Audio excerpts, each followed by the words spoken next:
Okay, hey there everybody. Looks like that's running. Alright, so back to Manor Lord. So unfortunately, I lost the save for that game that we were doing last time. I had to... well, I didn't have to do anything, but I wanted to sort of try poking around in a new file to try and figure out the mechanics of the game. The way the autosave works is it doesn't create multiple autosaves, it just creates the one autosave, and when you start a new file, it'll actually just kill your autosave. So that means that save's gone, which means I've got this new one. So I've been trying out a bunch of different elements to this game, but this is about the same time period, but it's a dramatically different save. I've got a much better grasp of the mechanics, but we'll take a look at what we're doing differently here. So this is just after my army took out a group of people. We're going to go ahead and steal their stuff, because why wouldn't we? But yeah, as you can see here, we've got two provinces. We've got a sort of thriving little village over here. And it's a very similar one in terms of scope to what we previously had. I'm going to go ahead and upgrade that to have a vegetable garden. So we've got plenty of resources here. We're getting a bunch of food and stuff like that. What we're at is the point where we want to use our money to start up a new village, is basically what we're going to be doing. The one thing I still haven't figured out is exactly how many of these forester huts I should actually be building in any given situation, but it's fine. I'm actually going to go ahead and demolish this, because there's no more stone there. And we gotta drop another guy into here. I should probably actually upgrade our storehouse if I can, before I head out. But basically, what happens when we start a new colony in a new area is it's basically we start a new colony in a new area. We go into admin, we get a settlers camp, and gets us the same sort of base starting supplies and all that other stuff that we had when we started off. So we're basically starting from scratch again. You get the points that you need to get these territories through this influence tab here, or this influence resource. And you need 1,000 of it to get a new plot. So we're trying to get enough plots that we can sort of challenge this guy here. If we can get 4 and 4, which we should be able to do pretty easily, that would be pretty much what we want to do here. I'm going to actually try and get these guys to get this one and then run up here and get this one.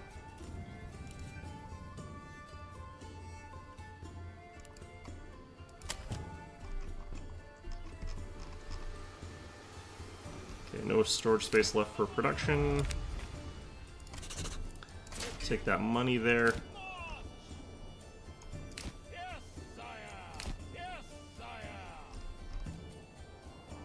I might not make this one in time.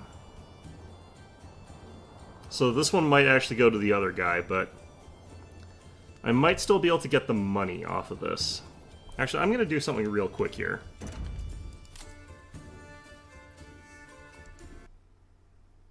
This will bring us back to that sort of safe spot. I'm just going to more quickly get the money from that place that we just went to. I can't run, because if you actually run your dudes, they end up in a really bad state, which is awkward. The thing is, I actually don't remember that other bandit camp being a thing that existed, so that's kind of interesting. Alright. Regardless, though, let's move here first. So the economy that I've set up here, we're actually selling berries. For some reason, berries actually sell for a relatively okay price. Not like a high price or anything like that, but it's enough to earn us some money. So we've been trading those out and earning a decent amount of money. Part of that goes to our tax base now that we've got a manor and stuff like that. And, yeah, we've been using a lot of that sort of, like, get to where we're going, but upgrading our village further to get to, like, tier 3 is going to be a little bit tricky. I need to get the tavern, and to do that, that's why we've got this other province here, and that's why I need to get set up. Different provinces, like, have absolute values of fertility. It's not, like, spread out between the different provinces. So there's this province here that's got really, really good fertility. And there's this one over here that's got really, really good fertility, and then everywhere else is garbage. Like, having the ability to grow crops is actually a specific thing to, like, one place, or a few places. It's not, like, universal. Which I think is a little bit awkward, but, you know, however they want to do it, I guess. One of the things I could theoretically do, which I won't, is rally up my other troops here, my spear militias, and send them on the way. The reason I don't want to run these guys is if they run, they lose a whole bunch of military capability, like a bunch of fighting ability, really, really quickly. So it's actually a terrible idea to, like, run your troops. So you just have to have them, like, walk everywhere. Wait, this doesn't have a bandit camp anymore. Oh, there are bandits over here, though. I guess there wasn't one when I loaded up that game. I guess it spawned in, like, right after. Alright, so we'll sort of show off the combat a little bit. It's very basic.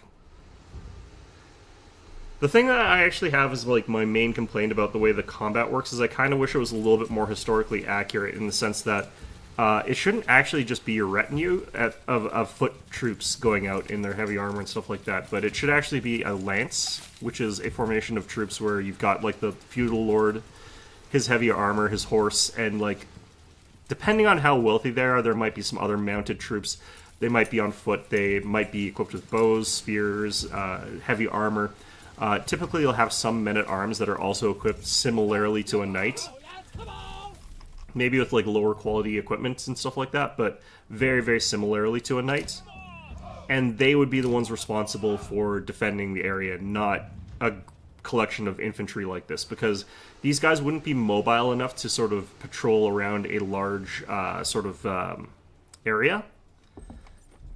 So that's why you would end up with a situation where you would want something that's capable of that sort of mobile action, which would be the feudal lord on his horse. Hypothetically, if this is very early, like prior to the Battle of Hastings, you could have, like, the feudal lord being somebody who's got, like, his huscarls, and they would fight on foot as infantry, but I don't think that's this era. So we're just going to stand still here for a little bit. We're going to let these guys charge into us. And our guys with their very heavy armor, like their upgrades, their experience, their very heavy armor, their big weapons, are going to chop through, like, brigands, even though we're outnumbered by a little bit. Like, it's going to be a very one-sided massacre. So this is why I'm not bothering sending out, like, my militia, because it's just so much stronger to use the retinue, because they also don't take away your workforce. So pretty much everything about being able to do this is better. It says I got experience gain. That's actually not an implemented feature yet, so, like, I can't go through this yet, but if I were to go into their stat screen, like, there's level up abilities that you can get with each individual soldier in your retinues, and there's upgrades you can get from them. That actually does work, but basically you can't actually use those upgrades yet. It's still locked. So let's see here. Fuel consumption is what's low down here. Let's see what we can do about that. We'll add another woodcutter. We're at 33 out of 34. I can't really add more housing all that easily here, so I'm not going to bother right now. And honestly, our population's pretty okay. There's 111 people here. And we're about to get enough money from that brigand camp that we're going to have enough to get our next colony up and running if we want to. I do have to make sure that this place, though, is stable. I do want to make sure that, like, we're running an okay colony here. Or a good town, basically. Yeah, I think that this will be fine if we leave it alone for the time being. That's all we really need to be able to do. The one thing is, it is September. I do want to wait until, like, late winter or early spring. Like, maybe just late February before I start this. So that will be something I want to consider.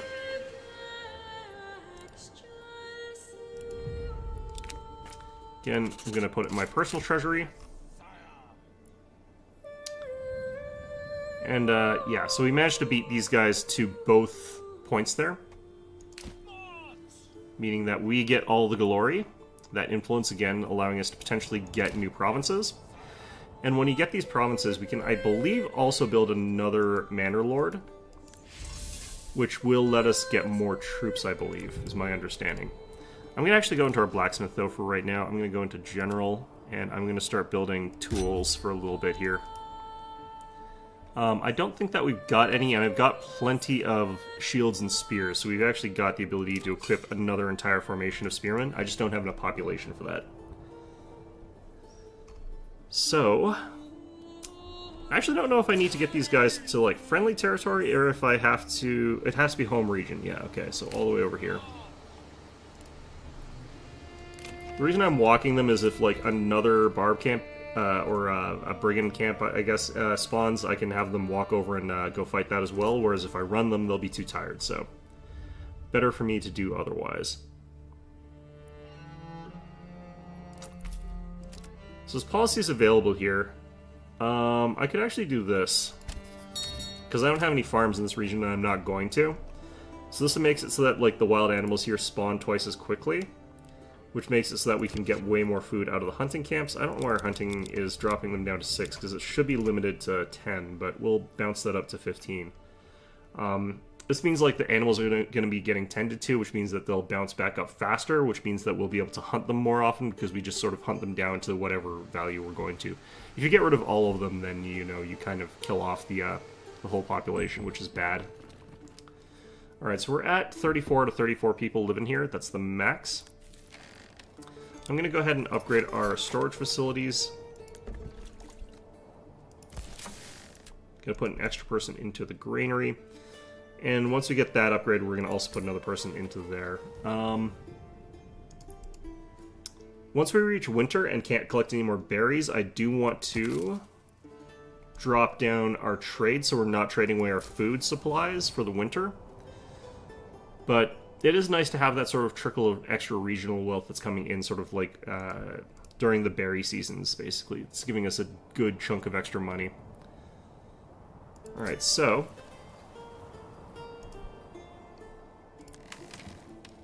Large storehouse, please be done.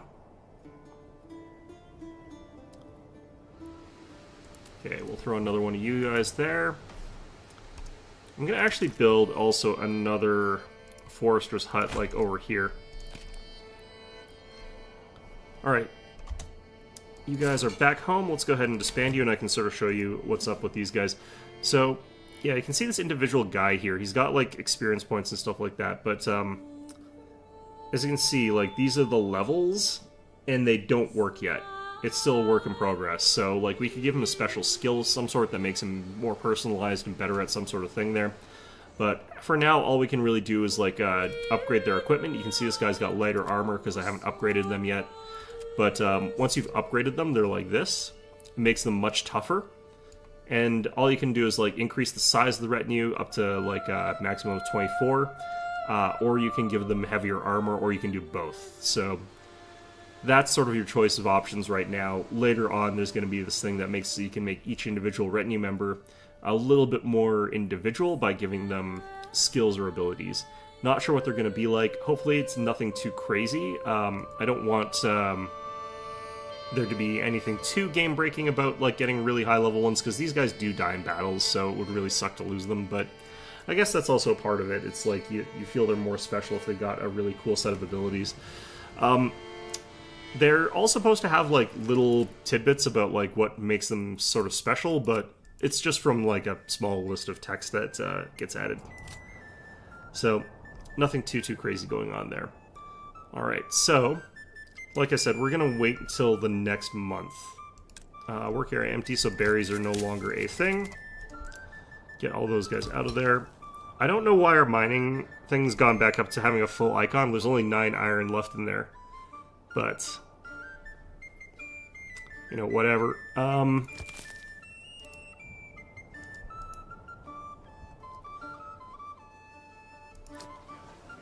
Okay, there's enough room for 3 more stalls here. That's not very much, but that's good enough for now.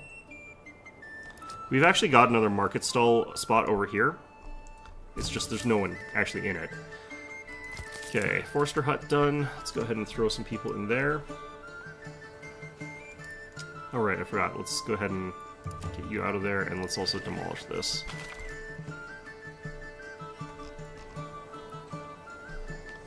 Do also have the ability to go get clay, but there's obviously not very much in this province. That's probably going to be something that we end up importing more than anything.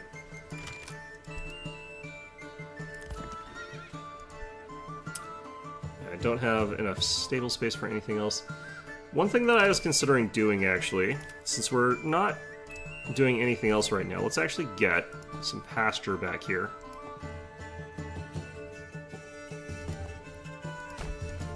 And I'm honestly not sure how big a pasture is supposed to be in this game, but...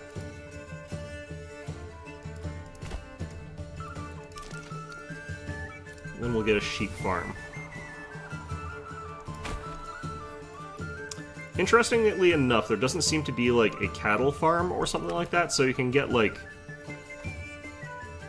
milk from that or something. That would be kind of interesting, although the sheep farm should also be doing more than it does. The way that this sort of works is that you have these little backyard plots or gardens like that, and you can grow goats, and they just provide hide. I think this is for balance reasons more than anything, but, like, you should be able to get, like, a chicken coop and have it provide chicken and eggs, and you should be able to get, like, the goats in your backyard and have it produce, like, goat meat and, like, you know, all that other stuff. It shouldn't just be, you know, whatever the hell's going on here. But I think it's the way it is for balance reasons. I have to get the livestock trading post here.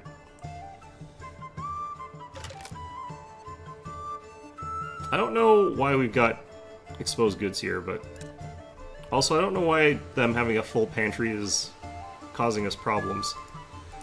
Oh, I know why. It's because we've got too many carrots, too many vegetables. Yeah, our veggies count is pretty high. Let's go to the trading post. Let's get them out of there. Alright, so we want to buy a couple of sheep. So we're going to import, like, 2 of them.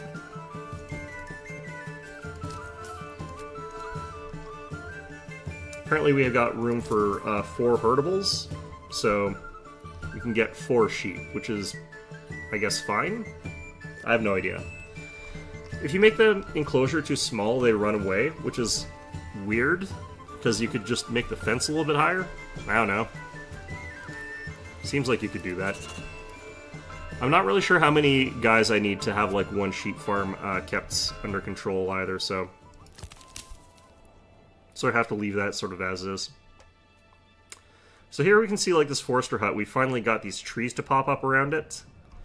I'm not even sure if they're ready to harvest yet.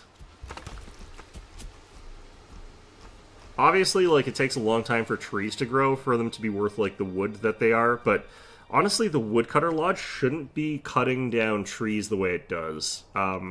The way that sort of should be working is that they should be looking for, like, deadfall and dead trees and branches and sort of curating the existing forest and cultivating it so that they can constantly get a flow of wood without cutting down the trees, because that sort of eliminates their livelihood. Like, they should be paring away branches that are below the canopy and using those as firewood, like cutting those into firewood. And only cutting down, like, whole trees is sort of like a last resort kind of thing. It's not really a good idea to cut down a whole tree for firewood. Just because you run into this problem where you have to, like, run out of wood and then go to some crazy lengths to get it back. Doesn't really work. You don't really want to be doing that. Okay. So like I said, we are just sort of, like, chilling here for the little bit. We do want to just wait till we can get access to the season that we need for our colony. I do wonder, like, if there would be some sort of extra leeway if you, like, dropped off a new colony during winter, but while we're here, though, let's actually also get the pack station built. And what this will do is make it so that we can send our stuff back and forth between our 2 colonies.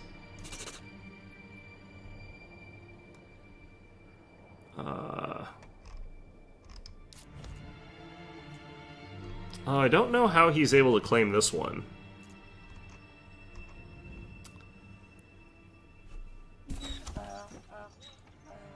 Not 100% sure I want to try and stop him from getting that.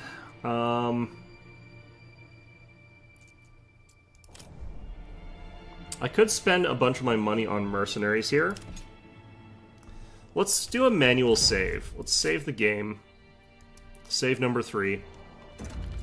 And try fighting him here over this. Like, let's see how that goes for us. I don't think it's going to be a good idea. I don't think it's going to go that well. But that's how things are going to sort of be. Alright, arrive in Goldhof. Where's Goldhoff? That's here. Okay, so we'll hit this.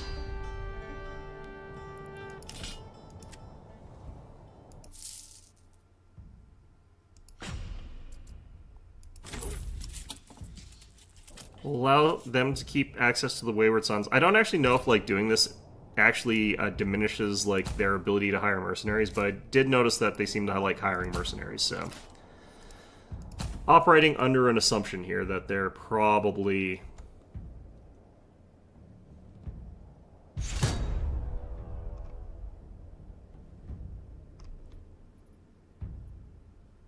capable of hiring mercenaries. Let's see here. 1, 2, 3, 4, 5. He's got 5 units. One of them looks like it is his retinue. A 36-man retinue, I don't know how he's got, but I'm guessing maybe you can combine retinues from multiple different provinces altogether. Either way.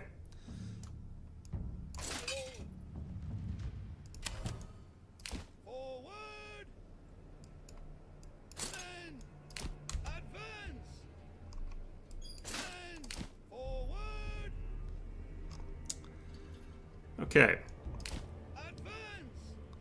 So we're definitely outgunned when it comes to actual, like, heavy units. Why are these guys so tired? They shouldn't be.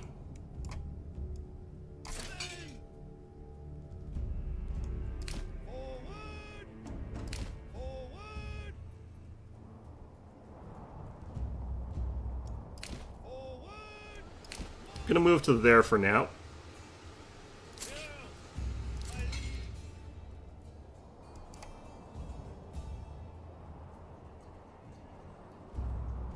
Yeah, we're gonna have to pay these guys every month, which is brutal. So I do want to run them out and get them killed as fast as possible, basically. Why are you guys so tired? What is going on here?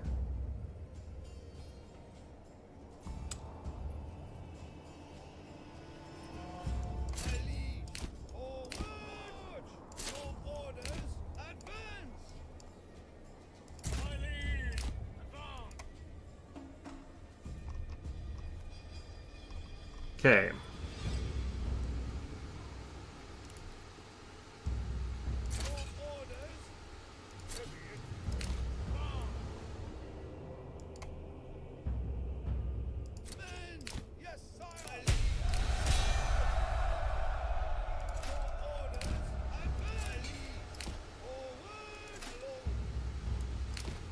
We have to let the retinue rest to get to the point where they're capable of fighting here. We do have to be worried about these guys, the retinue.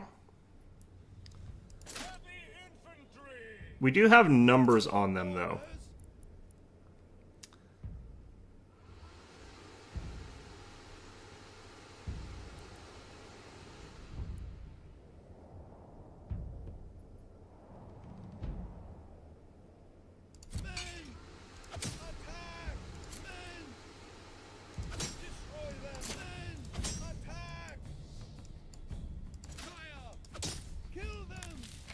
Oh god, okay.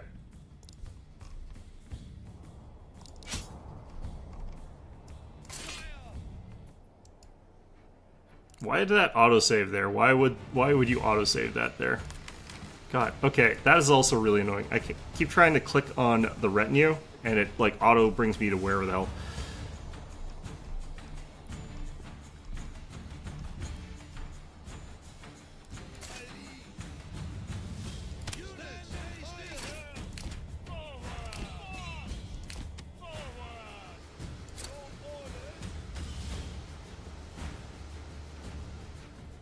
Yeah, it's because, like, those little pop-up things, and it's trying to bring it to wherever the hell. Okay. We just need to sort of hold out against these guys for a while here. Over here, our Spear Militia are doing well against these brigands.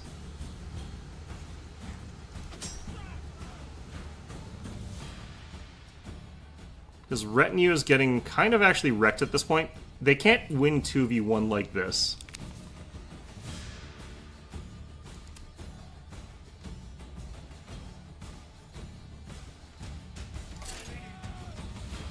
Yeah, he's definitely not going to actually be able to make it fully worth my while to do that.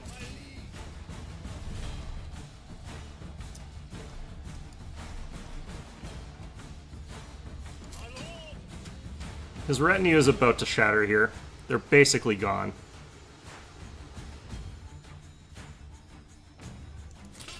If my retinue had been...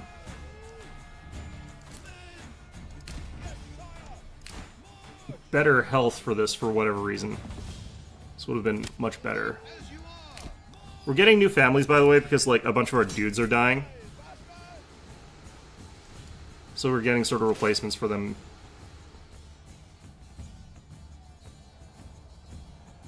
Broken.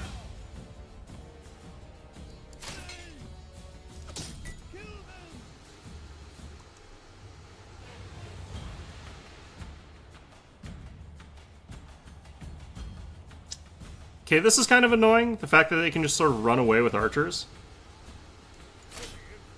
And have that be a thing that's going on. Not a fan of that. They're mercenaries, too. It's the fact that I've got to have dudes, like, walking after mercenaries for the next however the hell long. Alright. I can disband all the mercenaries. So I don't have to pay them.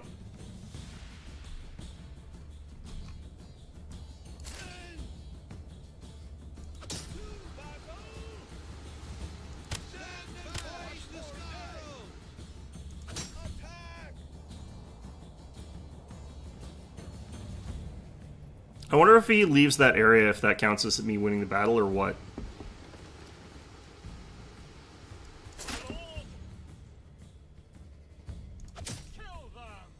This is another reason why you kind of need cavalry, honestly. Being able to deal with this sort of nonsense. Alright, we're going to stick to the trees here for the reason of missile protection.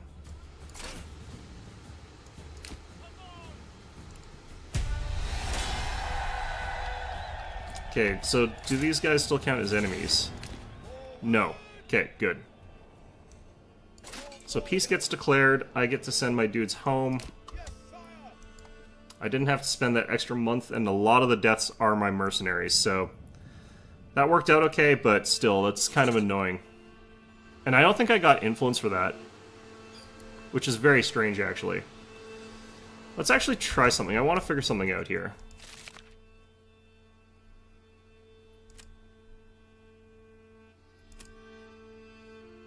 Let's see here. I can gain influence, but I would have to be in a war. So this is how you gain influence past a certain point there. Okay.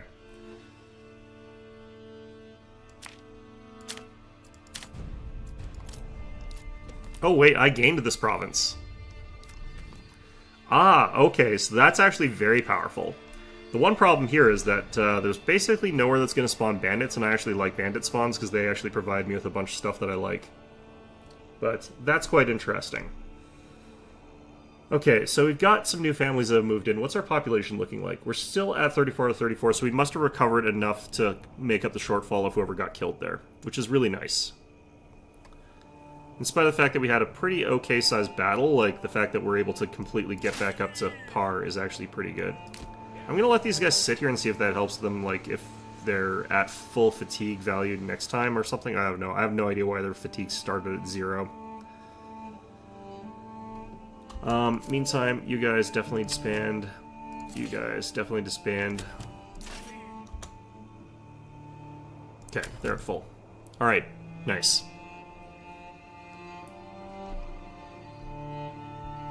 Yeah, the next stage of getting to like level 3, we're going to hold off on that completely until we get to the point where we got the ability to do some other stuff here. I'm going to have to do this, which is unfortunate because, again, we don't have any freaking trees. Look at this giant circle that we've like carved out of trees that we've killed. I might even want one more forester's hut. Like, we got enough manpower for it, so like, why not? Well, I mean, why not is that we don't have enough goods, so that's a pretty good why not, actually. Like, a lot of it is getting cut into planks is the problem.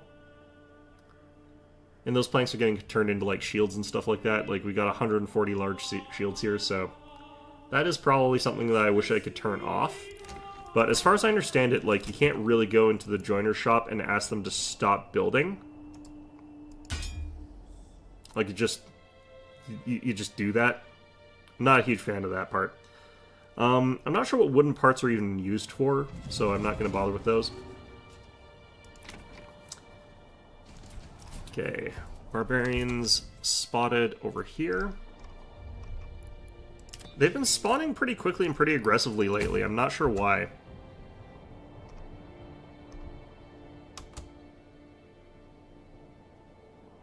Something going on there.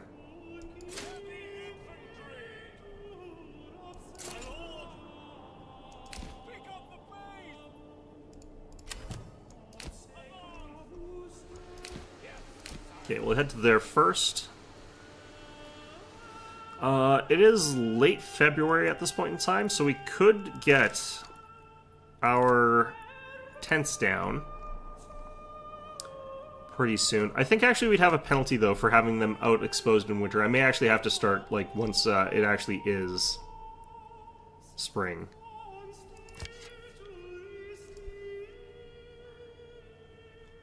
Just in case. We might as well leave it off till that.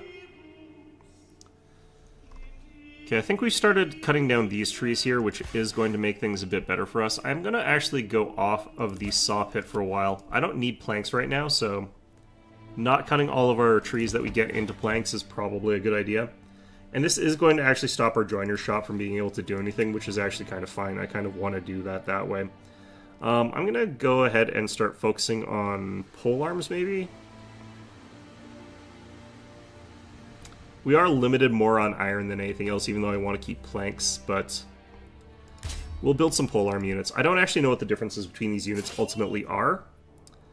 I'm guessing that the shield spears have, like, the best defensive value. I'm guessing the sword and board are the sort of in the middle, and I'm guessing the pole arms have the best armor penetration capabilities, making them, like, best at doing damage.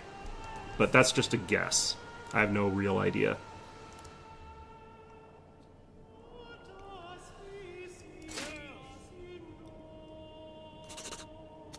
Up to 503 in income, or money rather. I could theoretically, like, actually afford to settle both spots, but that's way too much management on my part. Having both of them running at the same time seems like that'd be god-awful. Alright, it's March. It's still technically snowing. I'm not sure if that, like, is just... if that's actual or if that's just visual, but... how come I can't actually do these? I'm guessing that these are, like, locked right now, maybe?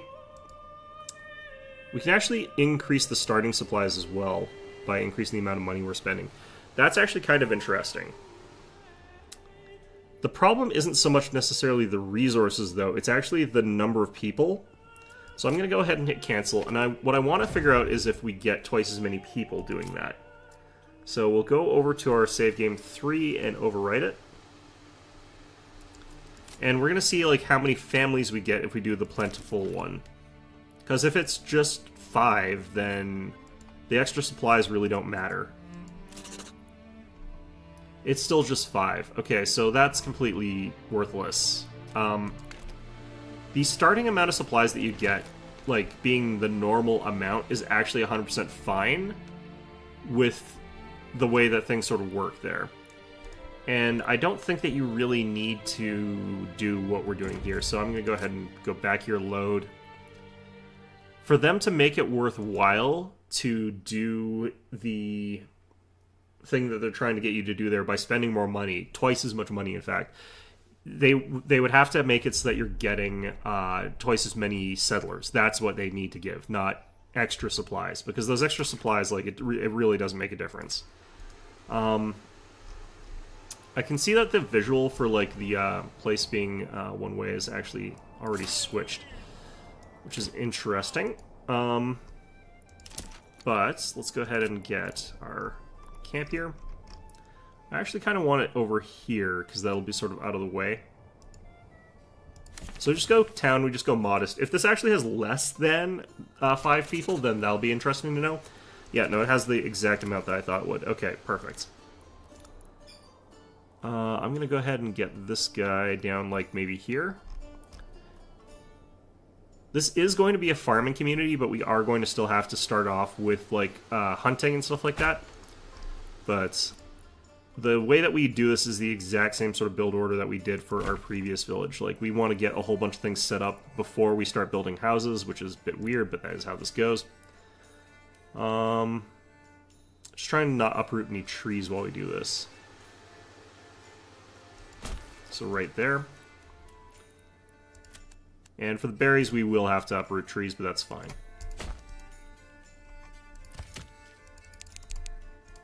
So the logging camp is the most important thing here. Get that up and running and drop a bunch of families in it. So we're going to get a microcosm of like the build that I looked up that works pretty okay for the start of the game. Making sure that people start getting a lot of happiness before we actually start dipping down into a bunch of low happiness. I'm going to also have to be microing like our army though, so I have to sort of watch out for both of those things simultaneously. Gonna be a bit awkward, it's fine. Hopefully we don't get too much stuff stolen by bandits, but I still had to drop this down before we had the seasons change too much, because we don't want to like end up in winter. Another ruler's army site. He's probably going after the bandit camp, but we're going to get access to that before he gets access to that. Then we can use the influence to buy off this plot here, but it's actually going to be better for me to just keep the influence and wait until later. Once he tries to claim it, we'll be able to go and say, no, that's ours, and steal it from him, basically. More vegetables in our other plots, or our other lands, that's good. Okay. So, the thing that I didn't do previously that I should be doing is just filling in logging camp to 3. The reason is you're bottlenecked by, like, this thing. And as long as you've only got 1 ox, you can't build any faster by having more people in build. So you need to have a whole bunch of oxen to build a bunch of things quickly, which you can't really get, so you might as well have them immediately all working in one of these things. Now, we're going to be getting a slow unhappiness penalty for homelessness, and that's sort of accumulating, but if you do sort of weird janky stuff, you can make it so that that's the only penalty you're going to have, because the penalties persist for some reason. It's way worse in challenging difficulty, which I actually don't play because the challenging difficulty in this game is poorly balanced, in all honesty, so I wouldn't really bother with it. But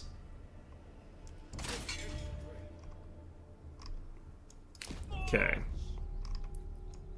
What's kind of cool about this is, like, you can actually see, like, individual gear on every single one of these guys. Like, you can sort of see them marching in there.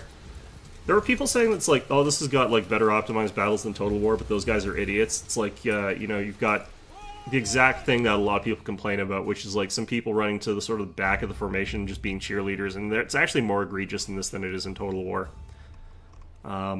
So people are idiots.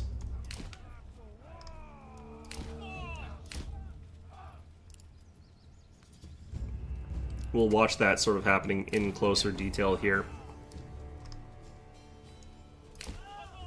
There should actually be something, though, that, like, is better at running down archers.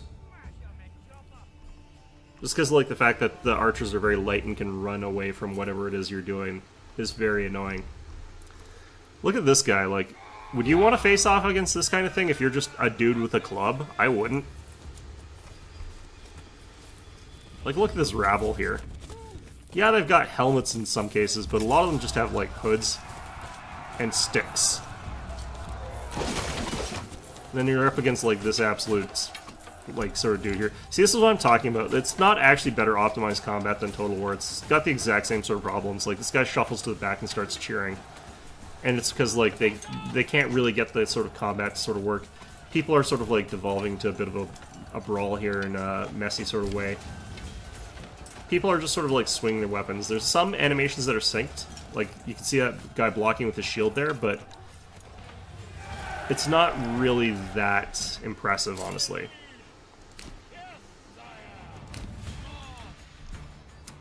Don't get me wrong, though. For what this is really nice to have in a game like this. Normally, it just doesn't frickin' exist in a game like this, right? Okay, so we're just going to drop one guy off of here. I just need to get the 20 planks so that I can go ahead and build a church. But while we're waiting for that to happen, I can go ahead and build our tannery. We can also build our market pretty soon here.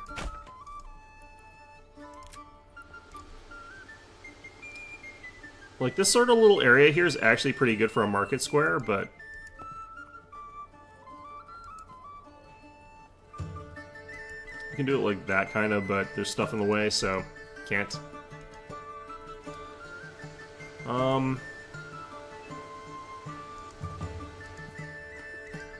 Could do this. It's not my favorite, but we'll do it.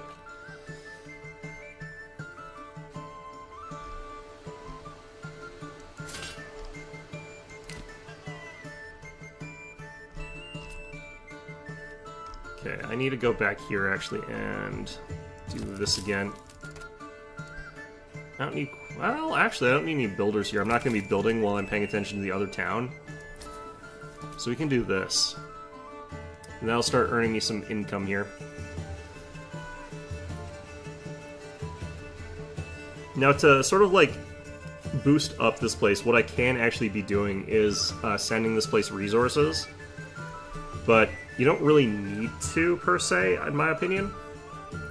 So I don't think I'm going to bother, but it's definitely an option.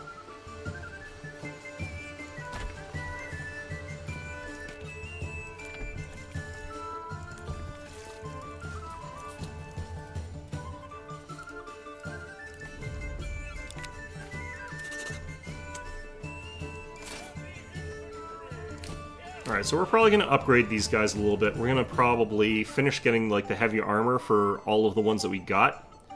But getting them up to a squad of 24 would actually be pretty good.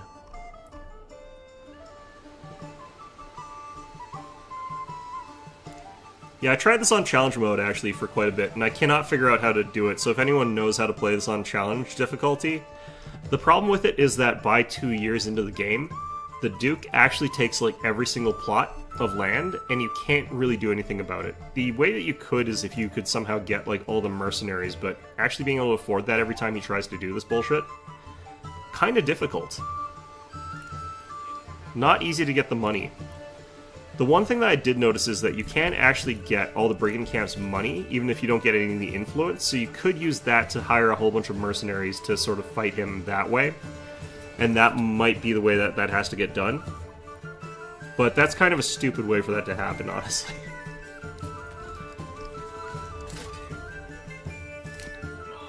Okay. So we could theoretically also open up our castle planner out here and build this outer tower and these walls and gates.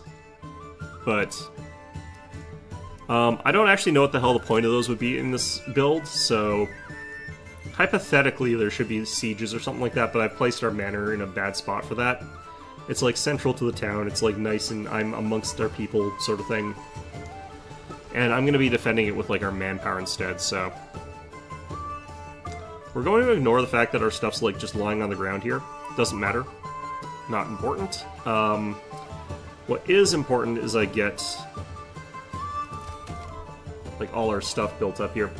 How are we on planks? Still none. Okay. I need to make sure that we're getting like the logs put in this thing, so I have to wait on building until we do that. There we go. So I just need to get 20 planks and then immediately like tell these guys to stop working on that. This is why you need more oxen. Like, you can't do jack without oxen.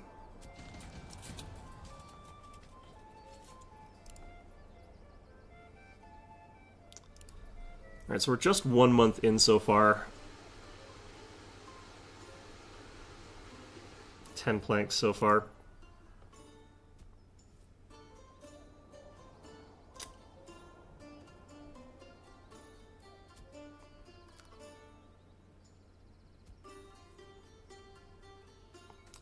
Just sitting here quietly waiting for that. Okay. Now that we got that much, we can build a church, so we're going to pop you out of there. Get into here, build the church. Huh.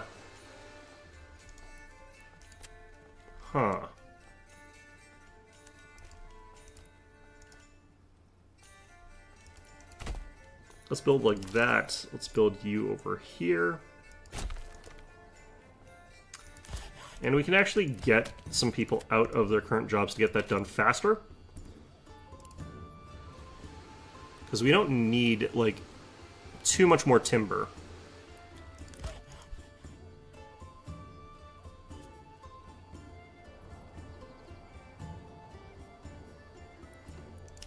And we also need to get a fire cutter's lodge. This has to be away, actually, from some stuff. Like, I didn't know that, I'm actually not sure where I want to put this. But since it's competing for, like, chopped trees, it actually has to be a bit further away than I would like it to be. The one other problem is that this is, like... The wildlife being right here is actually kind of painful. Okay. Woodcutter's Lodge, maybe over here. This is, like, far enough away from market, though, that this is kind of painful.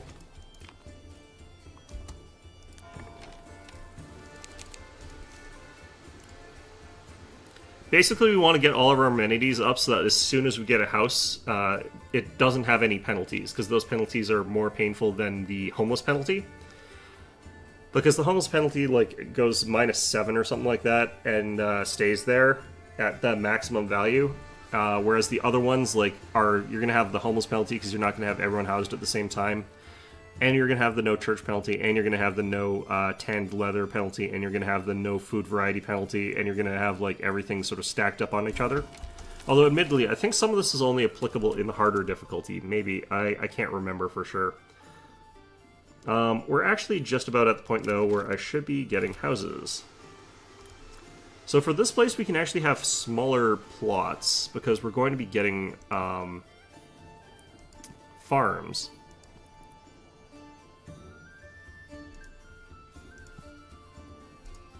We still want to have backyards here.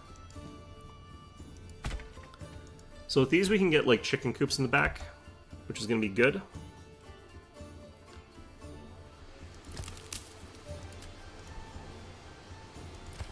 We've got enough logs, so I can go ahead and get people in here and in there. I'm going to need someone in that woodcutter lodge pretty soon, but we should be able to pull out of the hunting camp pretty soon.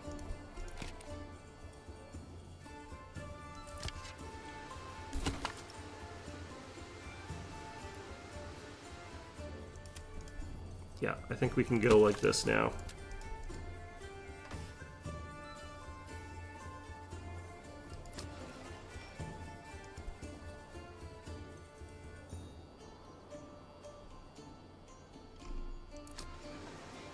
I like how we're at 0% for everything, actually.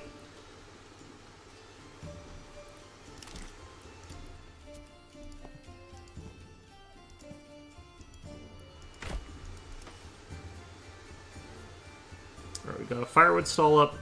The fact that it's so far away could be a little bit bad here, but we'll find out.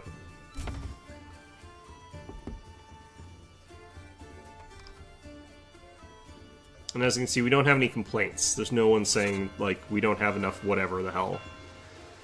So this will start letting us get up in happiness pretty quickly once we get all this homelessness resolved and all these homes are capable of getting all of the different materials that they need. Food variety right now is at 50%, which is bad, but we just have to get all 5 houses built. Technically, I actually need 6 houses built.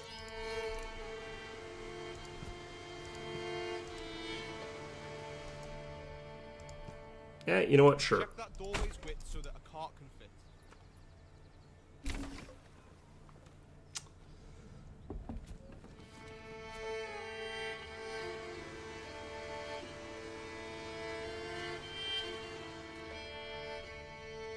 Alright, and for this place, we can also get some backyard extensions, but I'm not going to think about that too much right yet.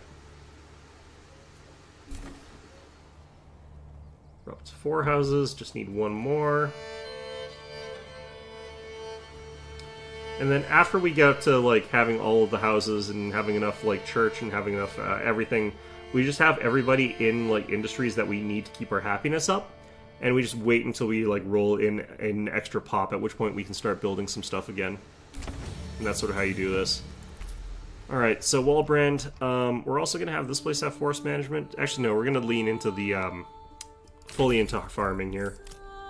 Because this is a farming town. Even though it does have the ability to benefit from the berries there.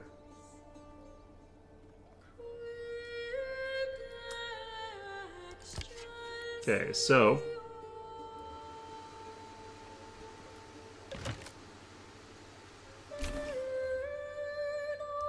got that built. Gonna hit that, and we're not gonna have the ability to actually build it. And we just keep on with what we have. We should be able to get rid of the homelessness penalty pretty quickly here.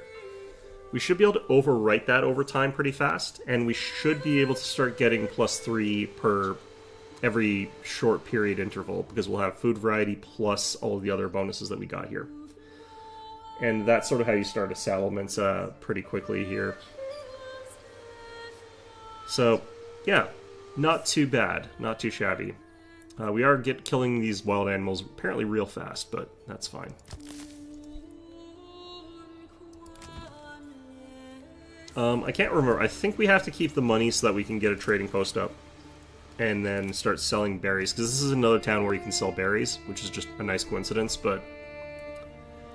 if you can't sell berries, there's always another resource that you can sell. This place can also sell, like, agricultural goods, so...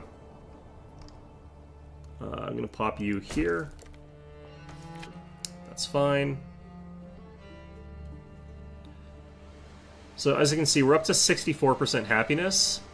So we should start seeing people rolling in here very slowly. And once we get that first family, they'll upgrade that house, and then we can use that house upgrade to house another person. And once we're up to 7 population, we can start both building stuff and harvesting more lumber. So that's going to be very good.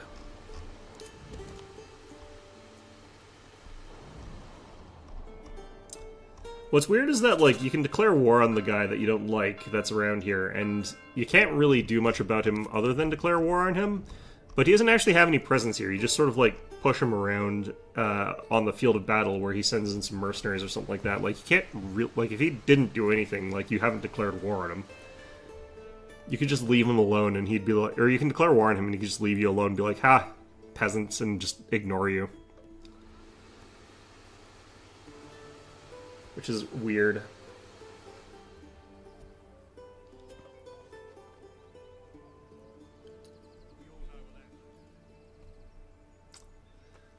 Yeah, I'm wondering how many, like, months explicitly I would need to actually get this to work, or to get those people in. Is everything working okay over here? I should just check. Our fuel is doing great, our economy is looking good. People are looking happy and all that other good jazz. Okay. Timber is going up pretty heavily. Didn't I build another saw pit, or no, I didn't. I remember I didn't have any wood to do that, so...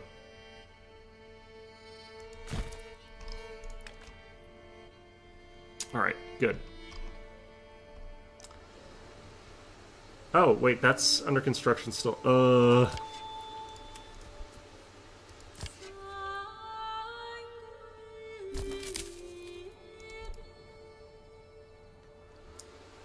Well, that's me not paying any attention.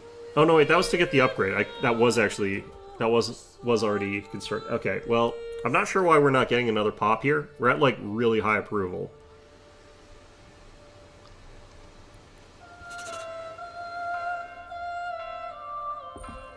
Okay, there we go.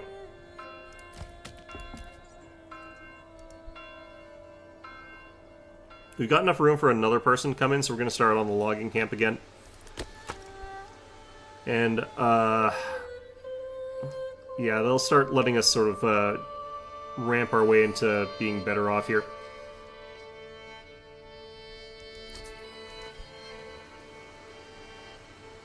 Hopefully we get this other person in pretty quickly.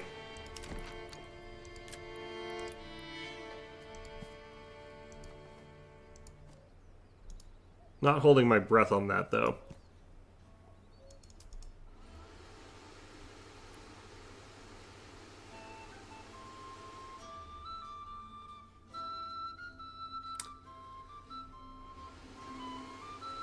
It's so much easier to grow, like, with an already established larger town. It's kind of funny.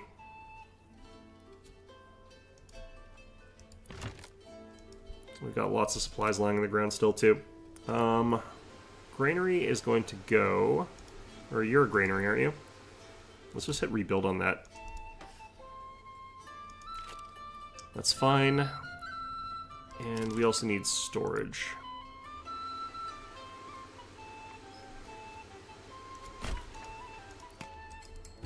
There, so 3 buildings that need to be done, but we don't have the manpower for. That's fine. I think the berries are actually growing faster than one person can harvest them, which is nice. Okay, so they have to be over here. It's the only province left that can actually do that. Oh, I forgot to disband these guys. That's fine. Even though they've been standing out in the rain for like an entire year, it's okay.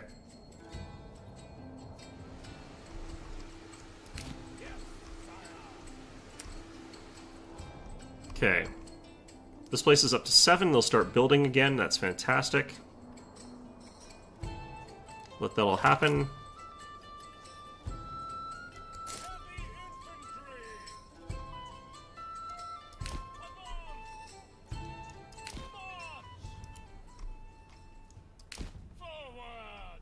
I wish I could tell better, like, where the hills are and, like, how they're sort of arrayed. Because it's actually quite difficult to tell what the elevation difference is. Because you want to be, like, set up so that they're charging uphill towards you. But it's not that easy to figure out.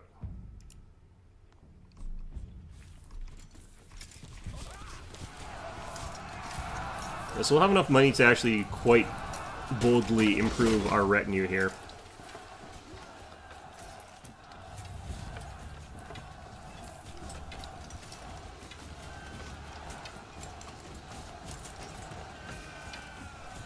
As far as I can tell, like, you can't actually change the weapons that your retinue carries. Yeah, once again, cheerleader in the back. He's got his baseball bat with nails in it.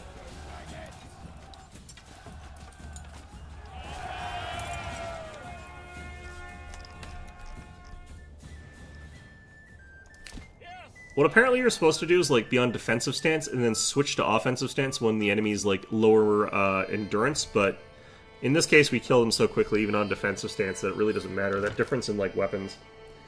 How's this game been? It is massively overhyped, but it is actually still pretty good. It's got a lot of elements that are not finished that make it a little bit rough. There are a few things that literally sort of break, and the challenging mode is, like, literally impossible, but as far as, like, city builders goes, it's a very, very decent city builder. Like, Banished-style city builder, it's up there. And it's also got some, like, okay combat. The combat is nothing, like, amazing or anything like that, but it's, like, definitely not bad. I don't know how to do limit work area properly on this thing.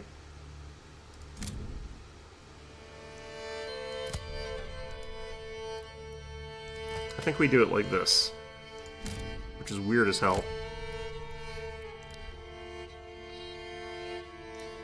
Yeah, I quite like it. I think that it's a game that is marred by the fact that, like, people are promising that it's going to have a lot of features that the developer has never once in their life said that it's going to have. And, like, a lot of people that are, I think, getting into it are thinking that it's going to have this really in-depth combat system when that's explicitly been said to not exist in this game. It's not going to be an in-depth combat system type of game. Which I'm fine with, because I like city builders. So, you know, it's more on the vein of, like, Banished than it is, like, in the vein of Total War, for example.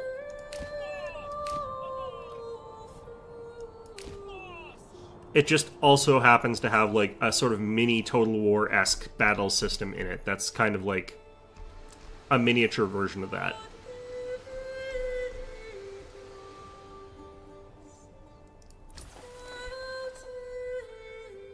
Which I can get behind.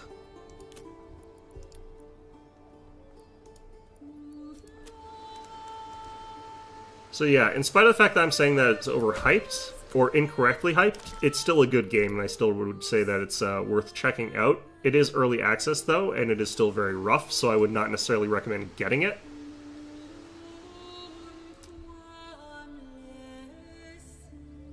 I would recommend waiting for patches personally, but it is perfectly playable right now. I don't think that there's anything that's been, like, game-breakingly bad. It's just very feature incomplete. And if you're really hoping for the game to be, like, in a good state, it's not there yet. There's a lot of stuff that still needs to get done. But in spite of that, yeah, it's good at what it does, and it's a fun game. What I would probably wait for is for this to be basically done. Because right now, the game feels like it lacks depth a little bit, because you're going to be done this whole thing, like, very, very quickly, because half of it's, like, locked away. Like, all of this is locked away, basically. This doesn't even exist. But I think that once this screen is done, you're going to be in a pretty good spot. If you are the sort of person that leans a bit more into the battles and are fine with the fact that it's not like got plenty of stuff to turn through, yeah, I'm in the same boat. I've got a lot of stuff I want to turn through as well.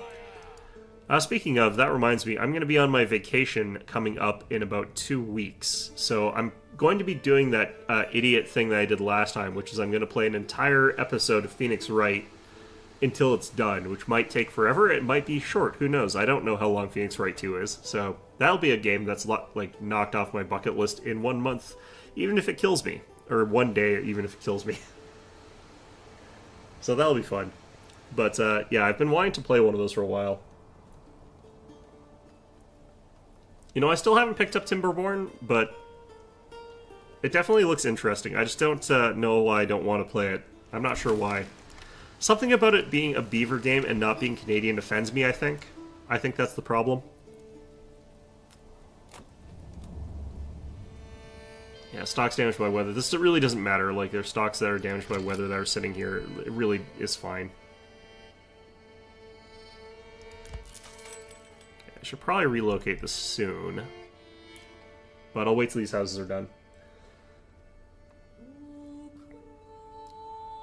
Yeah, the other thing that maybe I would wait for is, like I said, maybe if you're more into the military stuff, this stuff. What mode am I playing right now? I'm playing the standard conquest mode, and I'm playing it on the default difficulty. I tried playing this on challenge difficulty. Challenge difficulty is kind of god-awful to play right now. I kind of hate it. There are ways to actually play it, but it feels so poorly balanced that just is not really that interesting to play. Basically, the problem with like the challenging difficulty is the AI's ability to colonize other territory. Like, there's no way in hell I would have 3 provinces at all, because after the second year, the entire map is taken over by the AI. And that's too fast for you to react or do anything to it, because even if you kill all the barbarian encampments in that time span, which you can't do, because you don't get a free military. You like my coat of arms? Thanks, I like it too. But yeah, even if you take every single barb camp, which you can't do, you won't have enough influence to like buy one of the provinces. So you get sort of blocked out from being able to expand, and if you get blocked out from being able to expand, you game over after year 3, or during year 3, because the AI will just be like, okay, we're buying out your plot with our influence as well, and they don't have that influence, but it doesn't matter, they just automatically get it. So you just instantly lose after a certain amount of time. Which is not really that interesting and not really that fun. So I for one, think that the harder difficulty is complete nonsense and hope that they rebalance it a little bit. Oh, I'm actually not struggling at all on regular Conquest. I'm having a pretty easy time. The difference in difficulty is, like, catastrophic. I think it's absolute bullshit. Like, obviously, I think challenging mode should be challenging, but it shouldn't be challenging in the sense that, like, the AI instantly is capable of taking over all the provinces. I think that that's a little bit too much. Okay, so I need to set up a bunch of farms here. Let's try and get 1 Morgan Farms, but I do not actually know what a Morgan is. It's like, it means morning. I don't know what that relates to fields, though. Well, it means morning in German. This is made by a Slavic developer, so maybe it's different in Russian.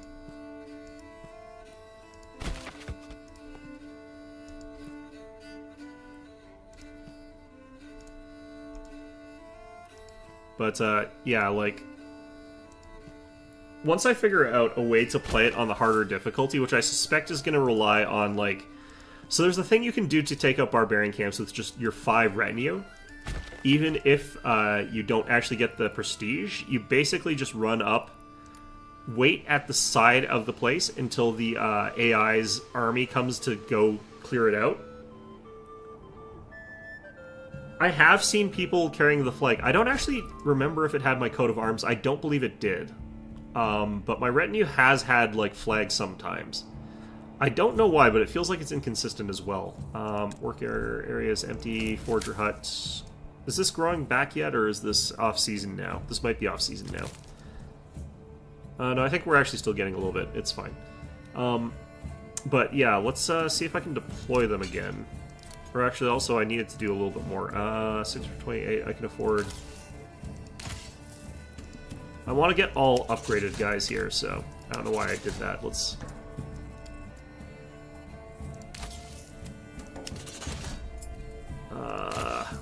I want to keep like 200 something, 300 something. Let's see if I can get that guy to spawn again with the flag, because that does sometimes happen.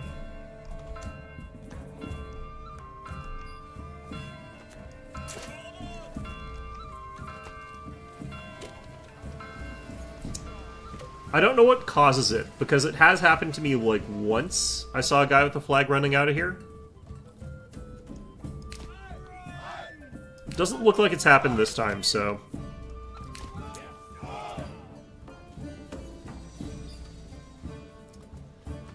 You know, I've heard people saying that. I have not seen the developer saying that.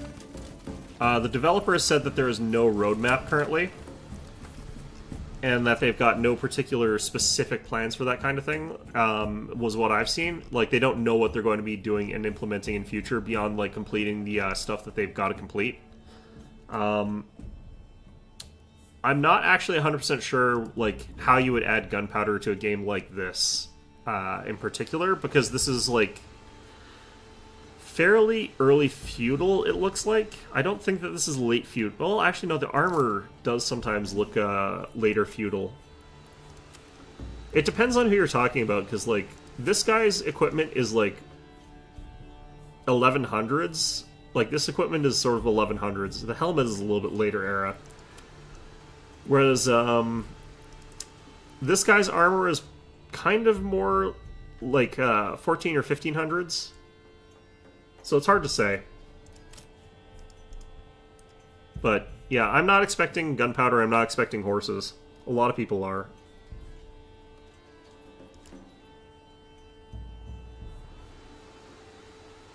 Yeah, I'm not sure what causes the flag to spawn. I have seen a guy come out with a flag before.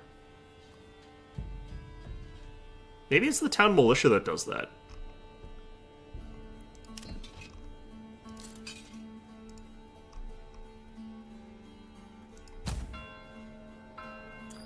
Well, Europe gets used fairly... European gunpowder gets used fairly early, but it's really kind of mediocre in terms of its usage, and it's very rare. Like, there's a cannon that gets used in a battle, like, it's made out of, like, wood or something like that during, like, the 1300s in England. But it's not very effective, and it's not very common. No, they don't have a flag this time.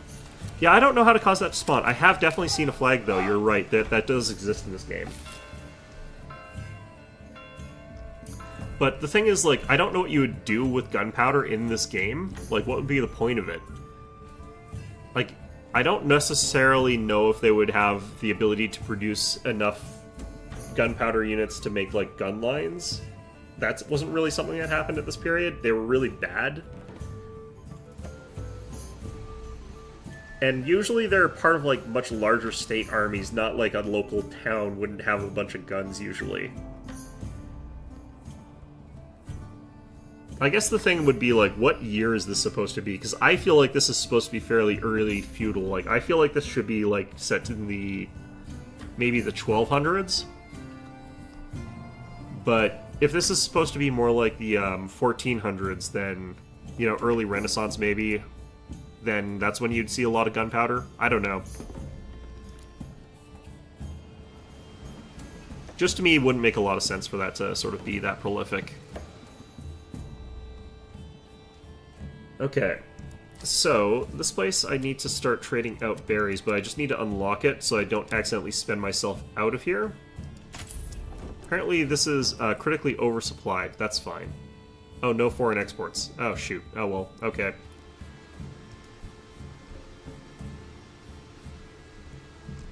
So what you are playing as is a feudal lord. Like, you've got your manor and your estate and your retinue, so what you would be is, like, basically a knight. And a knight is a person who controls a fiefdom. This is why I think that you're in the early feudal era, or the sort of mid-feudal era, and not, like, in the Renaissance or whatever the hell. But basically the way it would work is you'd have, like, the Lord's Manor, who would be, like, a knight, and he would have his retinue of armed men, and they would provide security over a specific region which they had sovereignty over, which would be, like, this little area. And then they would have to pledge fealty to a higher lord, usually like a duke or a king. So what you are is like a knight over a township, and then the country would be the thing that the king resides over, or the nation would be something that the king resides over. Countries, as we sort of know it, don't really exist in the same way that we understand it at this time period. So what you would be is that sort of local sort of lord. Once you get to the point where you're expanding to multiple townships, you're no longer a knight per se. You would technically be something like an earl or some other sort of lesser noble title who owns multiple sort of townships and has their capital and their sort of like same sort of fortification, ruling from like a castle or something like that. It basically would be the same thing, except you would have other retinue houses that would owe fealty to you, and then you would owe fealty to the king, of course, as well. So, the Teutonic Order would be a very specific thing. They were sort of a group of Knights Templars in the, or sort of Knights Monks that existed in the Crusader states that were then given like control over parts of Germany, specifically like Berlin, basically. So they would kind of exist during this time period, but it would be weird for them to start villages. They kind of came back to a place that already had villages, coming back from as they were. Pretty sure that the Teutonic Order of Knights still exists too, which is one of those weird things, but go ahead and do that, even though it doesn't make a difference. I can actually just leave them there. But yeah, like, the Teutonic Order was a Crusader state, basically, in Germany. It's got a bit of a weird history. Both of the surviving, like, orders of knights were basically given a place after the Crusades ended, where they got to set up shop. For one of them, it was, like, northern Germany. The other one, it was Malta.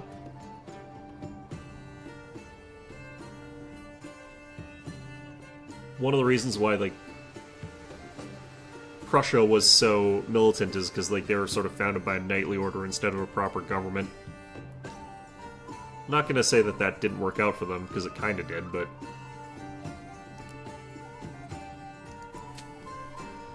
Alright, so we have to do crop rotations here. Should probably also upgrade some of these plots here.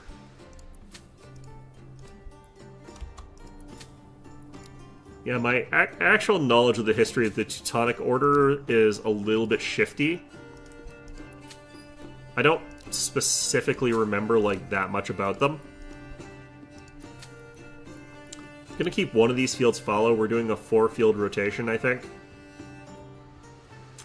No, we have to do thirds. Damn.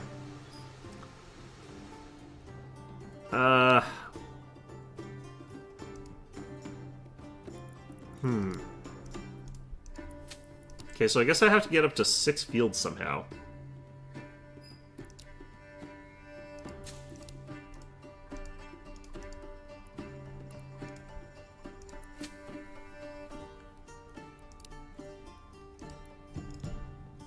Yeah, the only knights that didn't get anything coming out of the Crusades were the Knights Templars, because they all got killed by the church.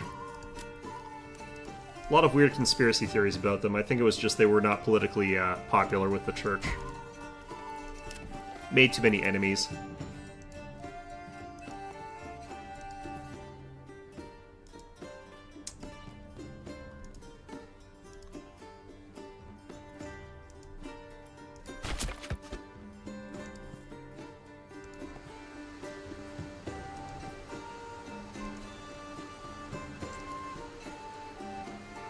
You know more about Prussia than the Teutons? Same with me. I think most people know more about the Prussians than the Teutonic Knights. Let's see here. I'm gonna start you off with wheat. Turn on crop rotation.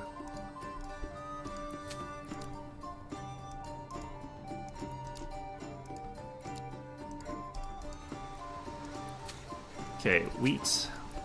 Barley, barley, wheat. So we got 2 that are starting wheat, and then 2 that are switching to barley. Okay. This should be fine, I guess. I have no idea. I haven't really used much farming in this game yet.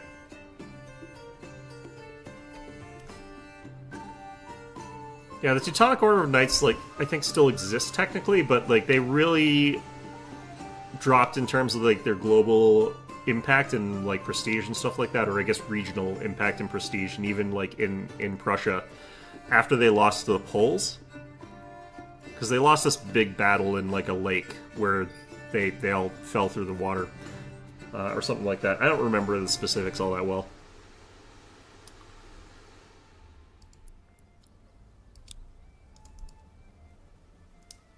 Okay, we're plenty happy right now. We've got decent amount of timber, so what I'm going to do is actually upgrade a couple of these burgage plots if I can. Oh, right, water access. I keep forgetting that that's a thing that exists in this game because it doesn't do anything right now, other than you just have to have it.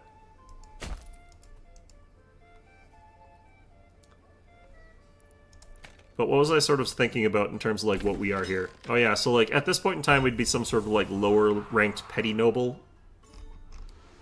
that like rules over a multiple fiefdoms from their sort of larger city.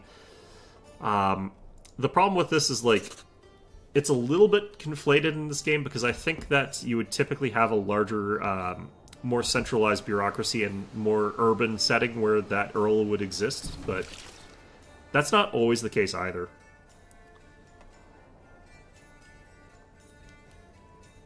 Like, this game is not 100% historically accurate. It's not supposed to be, and I think that's 100% fine. It doesn't have to be. You don't have to make your games, like, truly historically accurate.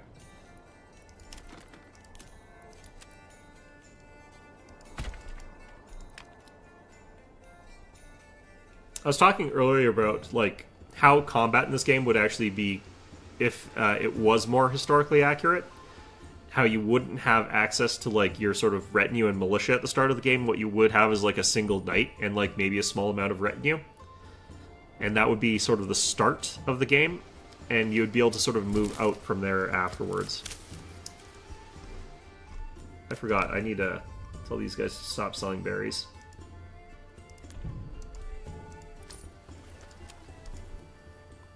We're not actually capable of selling berries anymore because, like, the price has been tanked because I've been selling so many of them, but that's fine.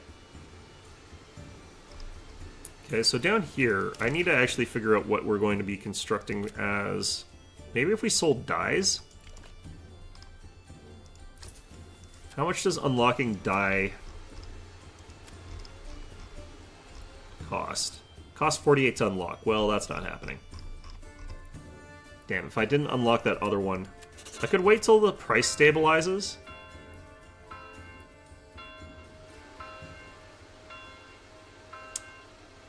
Might be possible. I could also buy a bunch, but...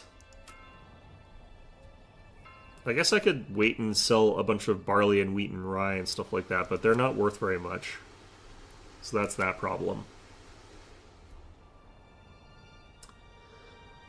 Could do milled grain.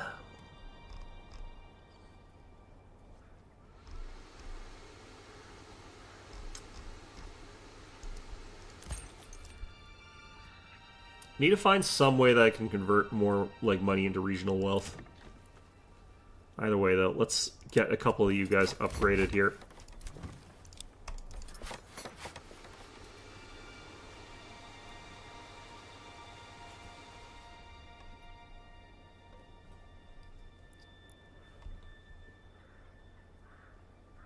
Yeah. The other thing that makes me think this is kind of like earlier feudal is the way the art style works, because the unit cards look very sort of like 1100s sort of period, but...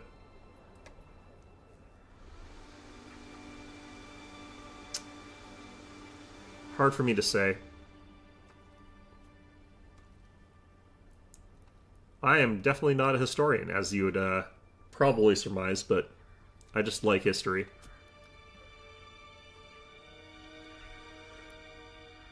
Alright, so we're up to 10 here. I need to basically throw everybody here into farm work in the coming year, actually.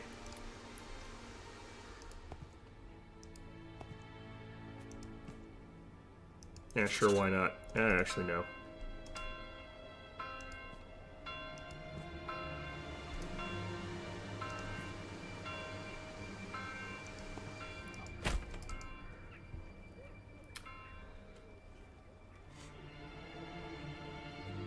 Got about 2 more months to get like these houses built so that we can have more people move in so that we can start up these farms during the next year. I think I've still actually got someone in here doing Forger Hut stuff when they shouldn't be, but that's fine.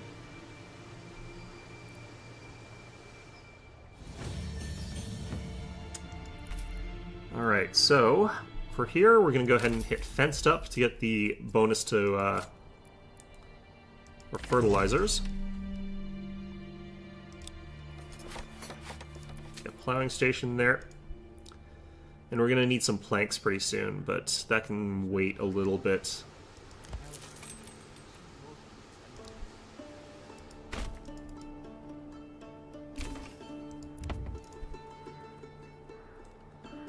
Alright, we've got room for one more person to move in.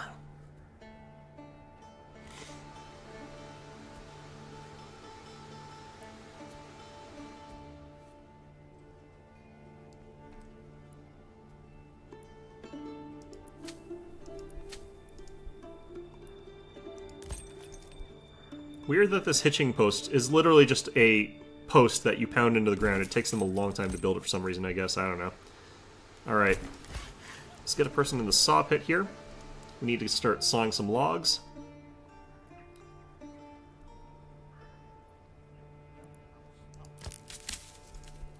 We've only got one person working in the forester's hut right now, which is not ideal.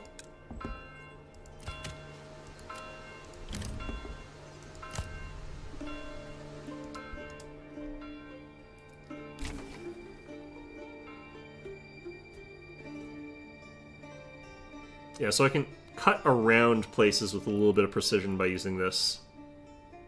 But that does add a lot more work for me. Not super happy about that, but that's fine, I guess. So the bakery extension is not really necessary, because you can just have the communal bakery, which is actually more accurate anyhow. I probably want to be able to get up to these skills, though. That's a lot of skills to have to get.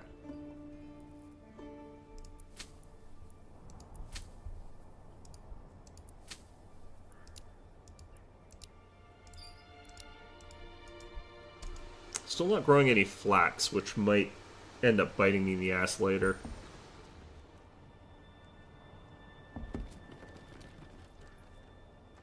Okay, so 4 is enough to work all this.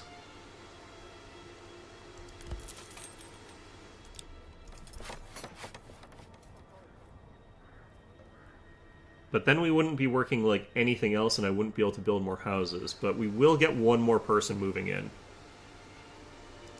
So that's fine. I can't order an ox right now, unfortunately.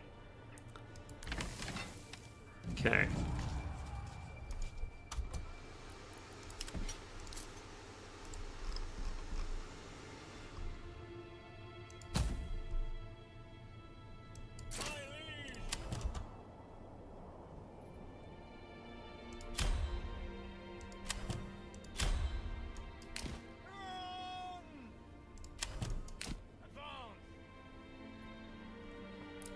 A little bit of jank on the run thing, where it doesn't clearly show, because like it shows moving here, it'll show it's like walking or running, but it doesn't show the sort of match with the toggle here, which is annoying. Would like it if those matched, please. So I knew what state they're in. Alright. So...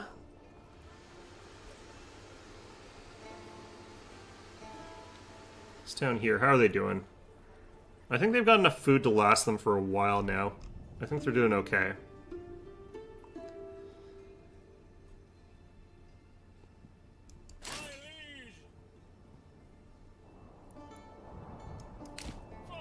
I'm wondering when, like, that dude, the other guy, is going to try and push a claim on here. Because that's what I want to happen. I want him to push a claim on here. So I can get access to the stuff. Okay. New family moving in. Fantastic. But yeah, contesting the person, like, trying to take these plots is how I can easily get free stuff, basically. Got 5 families doing nothing, and I still can't build this stupid thing.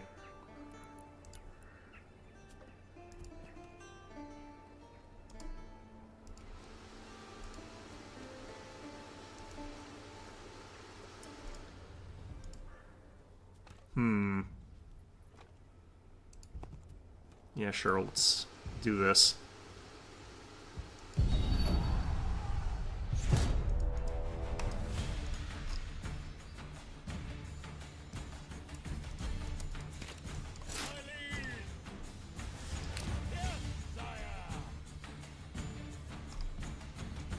It says enemy units been spotted. I don't see them anywhere, though. Is there like a bandit raid right now? There is a bandit raid right now. Quite a large one, in fact.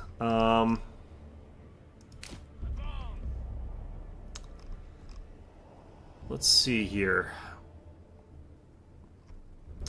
Decent amount of the time, these sort of brigands end up actually clashing with a military from someone else.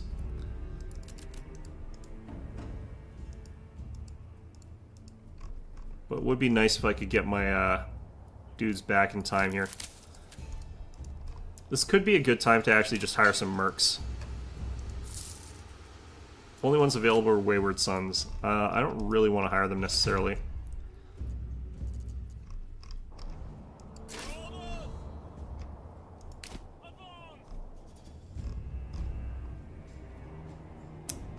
So I guess these guys must come like every year or something like that? That's interesting. Okay, so these are squads of 18, so 2 of them would be approximately equivalent to one of these groups. I don't know. I'm going to run these guys.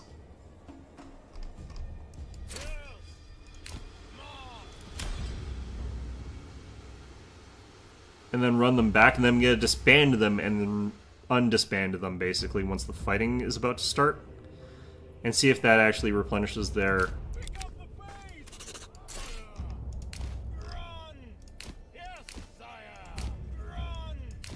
see if that replenishes their stamina, because it might. And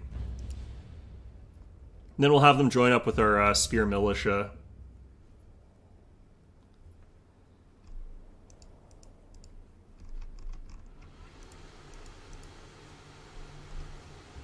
God, I hate putting forager huts in the woods because I can never find them again. Okay, we do have a person in there already. Okay, great. Ah, shit. Okay, so I made a mistake there, but...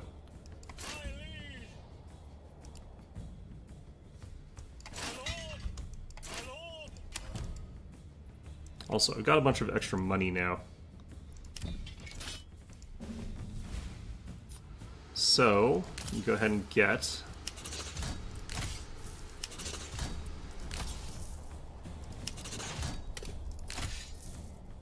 up to 20, I guess? Seems good. Seems good to me.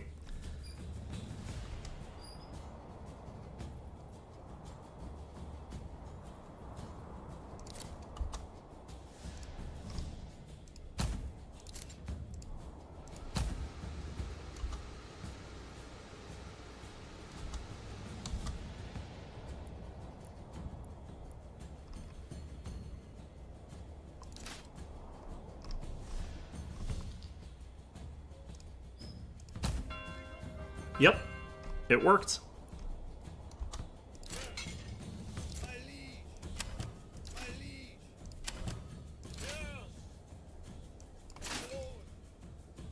Okay, so Advance. Advance. Stand and fight.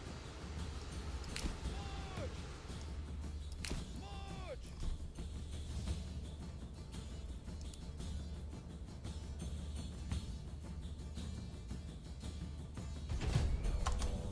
oh, there they are. So we're not really actually supposed to be fighting these guys in the woods per se, but not a lot we can do about that in this instance. Yes, sire. Advance.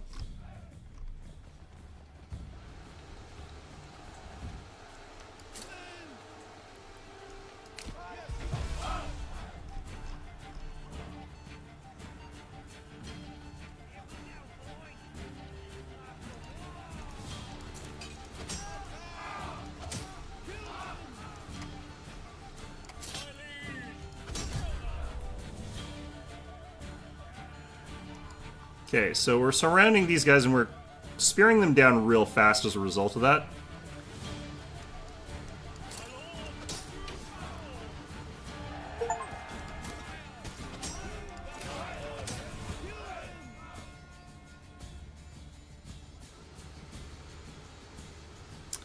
Getting ourselves a little bit disordered here.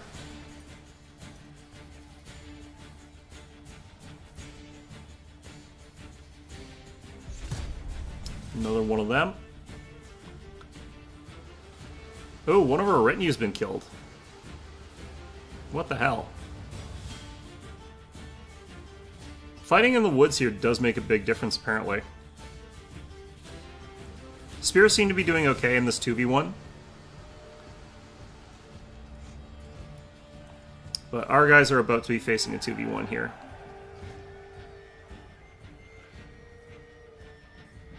Just having the numbers advantage seems to be massive in terms of what that does. Alright, we killed off one of them before they could actually get to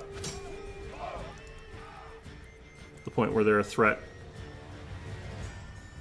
We'll come in on the rear of these guys. What's going on with them trying to move like that? Alright. Just dismiss everybody. Okay, I gotta guess hire someone to replace the guy who died. I wonder who died. I wonder how someone died, honestly.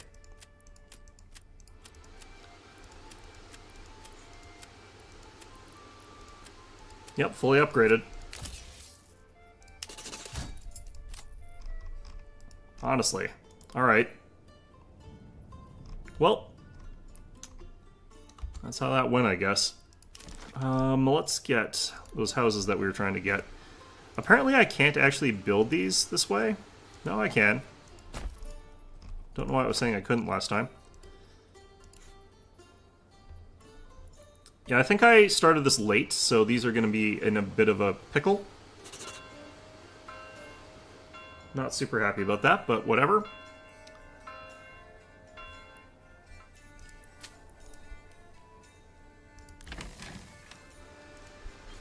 Might be best off, like, adding another farmhouse worker.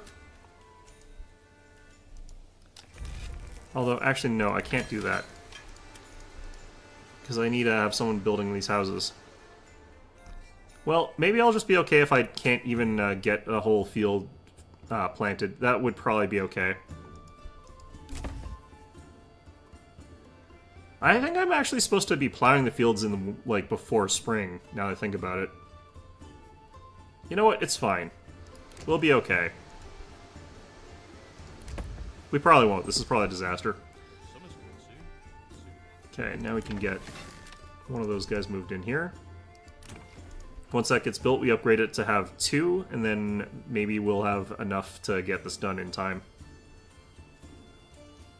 I hope they automatically switch, like, when it comes to planting time, like, they automatically switch to planting. That would probably be good.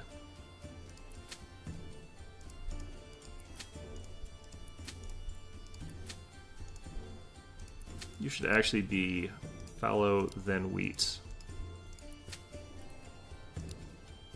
fallow, and then barley. There we go, 3 field crop rotation.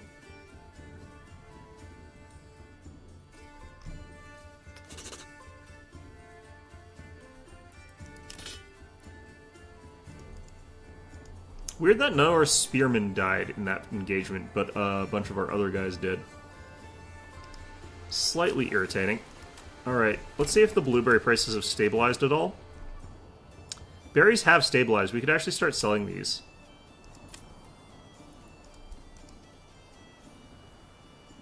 How are we doing on berry production? Probably not good enough. Expand our living space there.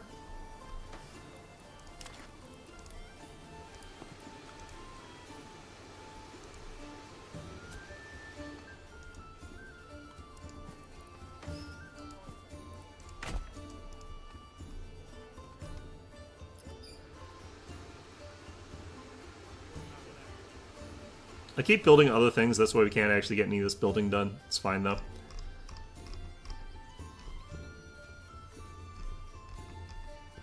Yeah, so they're all doing like one field and then going to the next field and then going to the next field, which is nice.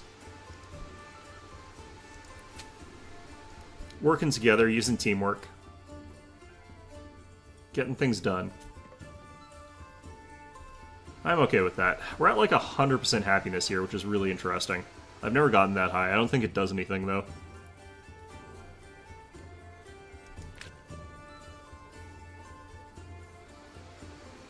Just makes it, like, I guess, faster to have new people pop in, but...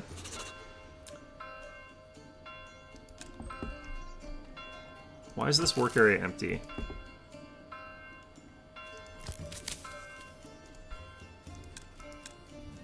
I think I know what's going on here. I'm going to go ahead and save the game. We'll put it in save 3 again. And I'm going to go ahead and load into save 3 again. I think it's because I left them there over the winter. They ended up, like, cycling back around, and the alert never left, even though, like, they are harvesting berries. I can see them harvesting berries.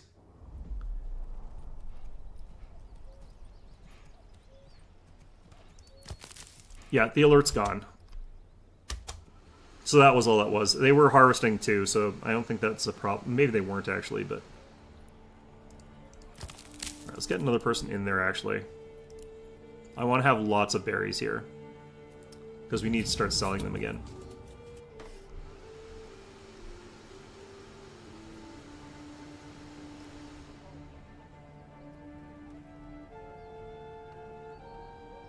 I am going to need some, like, vegetable production here, which is a little bit awkward.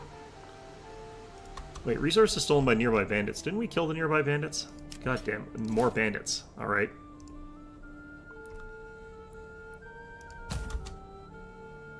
Kind of looks like the local other guy, the Duke. Looks like his armies are recovering after I drubbed them. Because they're not coming onto the field anymore to try and contest these barbarian encampments. So I wonder if it tracks that somehow. I don't feel like it does. Like, they just cheat way too much for that me to feel like that's actually the way this works. Okay, we got housing for 17, so I can get 2 more people here. Gonna go ahead and upgrade that, which is why I can never get this done.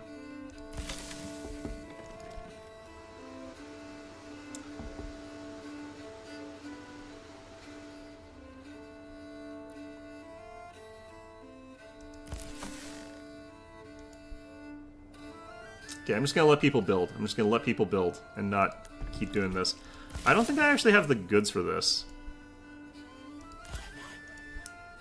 So I think that's actually hurting my ability to get stuff done here.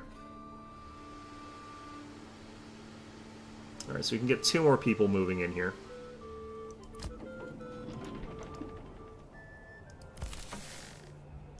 I don't know why they're not building these.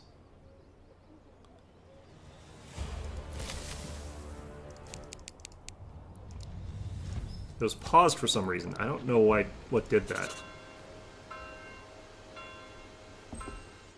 Looks like we got the full planting here, so that's good.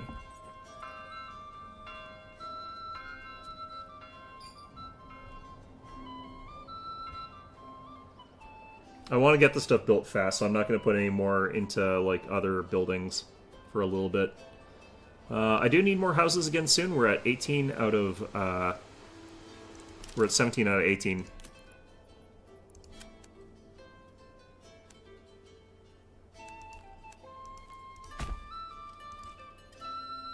People are going to say, like, row houses are ugly. I disagree with them. Alright.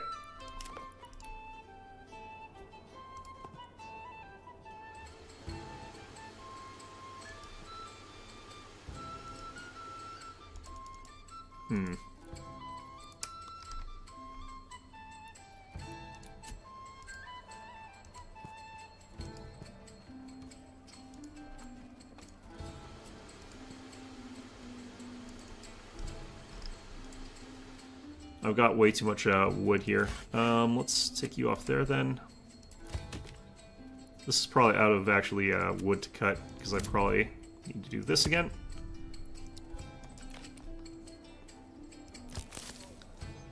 Get another forester in. We're out of housing. Fantastic. Get someone working in the granary.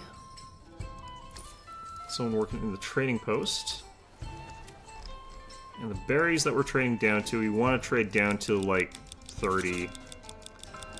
That'll get us enough money to get started.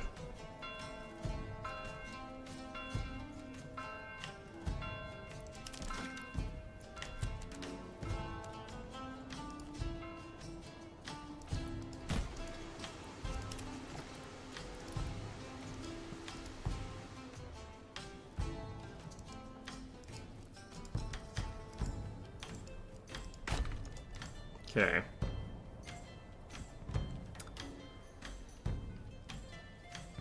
Yeah, so we're earning a trickle of money from this region now, which is what we want. I need to get some rocks.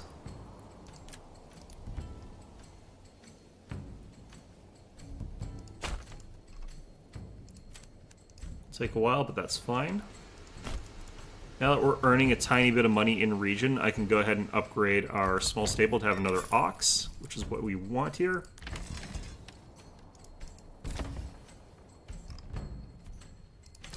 And we can go ahead and throw someone in here. But I am also going to have to get a bakery.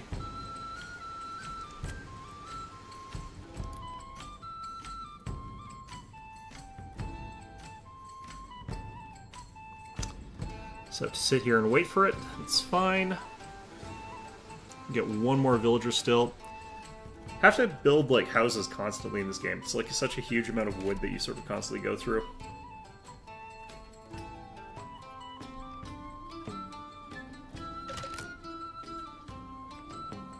Entry is full again. That's good.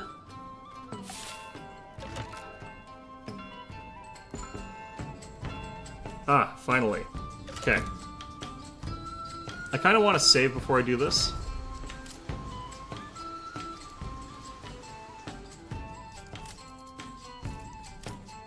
Okay. Oops. Forgot about that. Okay, I'm going to let the other thing tick for a little while. Especially because, like, it keeps saying new mercenaries are available and then doesn't have any new mercenaries available over and over again. Kind of annoying. Kind of interesting.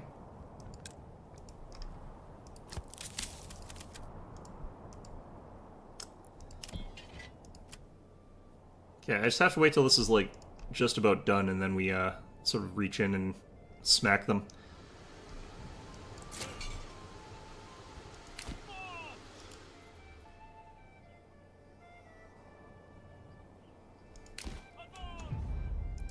Okay.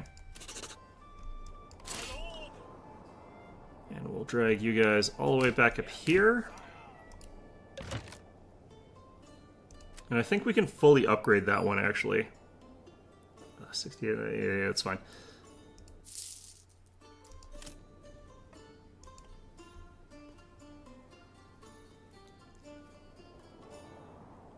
So will the fight actually take place in Eikenau?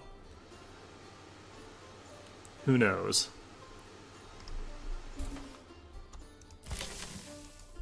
Okay, does this not go into the granary? Where does this actually go?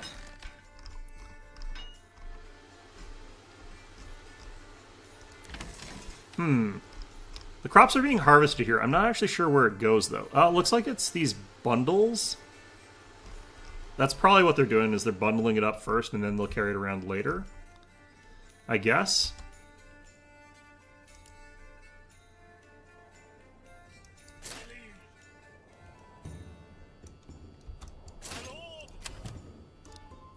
Okay.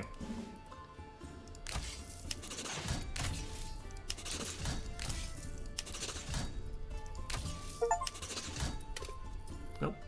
Got a thing for employing 24 retainers. Absolute maximum amount here.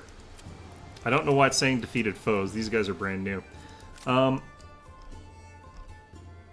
I guess that's the counter maybe for how many foes they've defeated. I have no idea. Either way, let's go ahead and declare a war.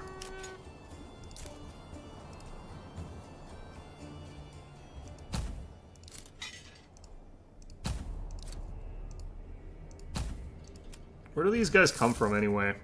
Arrive in Hofstetten. Where's Hofstetten?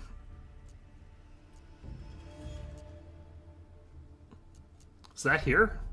It's my enemy's territory right there. Okay, cool.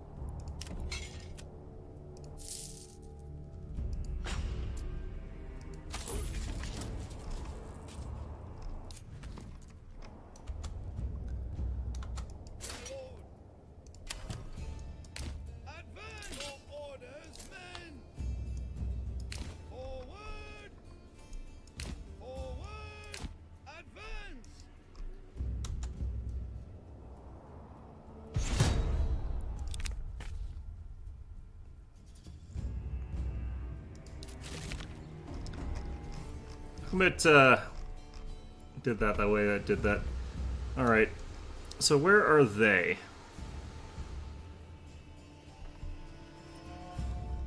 There they are. Okay. So we don't have, like, 3 whole units of swordsmen that we did last time, but we have got a much larger retinue block. And if I had to guess, I think his retinue is probably weaker than mine. Yeah, they're not upgraded, so that actually makes a big difference.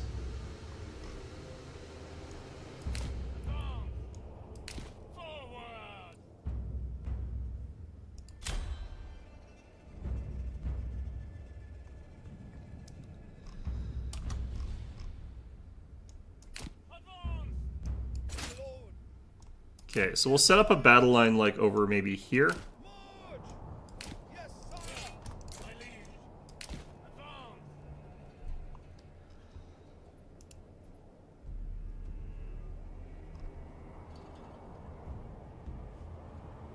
We do definitely need to wait till our mercenaries arrive, though, so if necessary, we'll set up, like, further back here.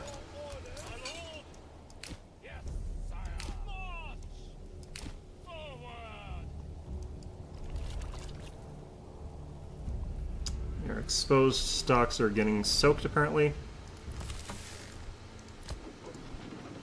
Maybe I need more people working in the granary? Okay, am I...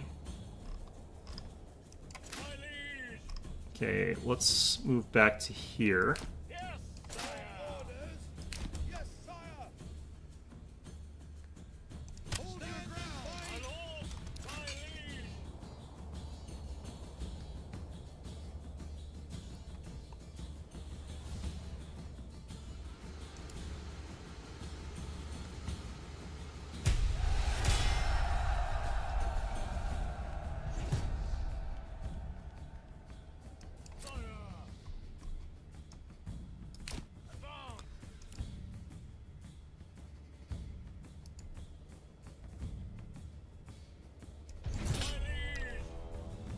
Okay, are we gonna make it up here in time?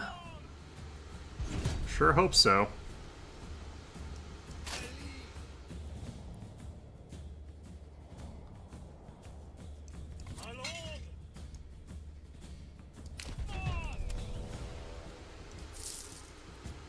No more mercenary. I don't feel like they actually replenish. Part of me is actually making me feel like they don't actually replenish.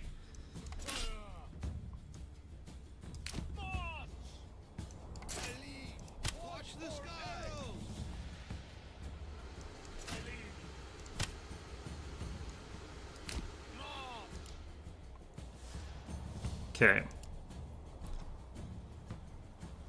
Your orders! Yes, sire! Yes, sire! Fire!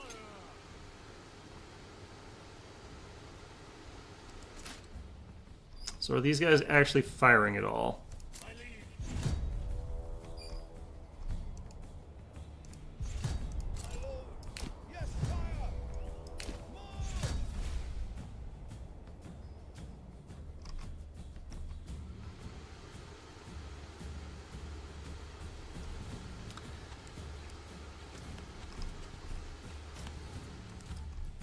Not actually sure if these guys are actually firing their arrows. One thing that I'm going to be doing is actually just letting these guys hit our front line here. Switch you guys to that.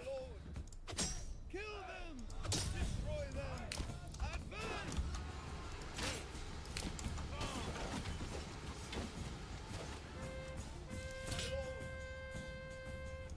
To battle!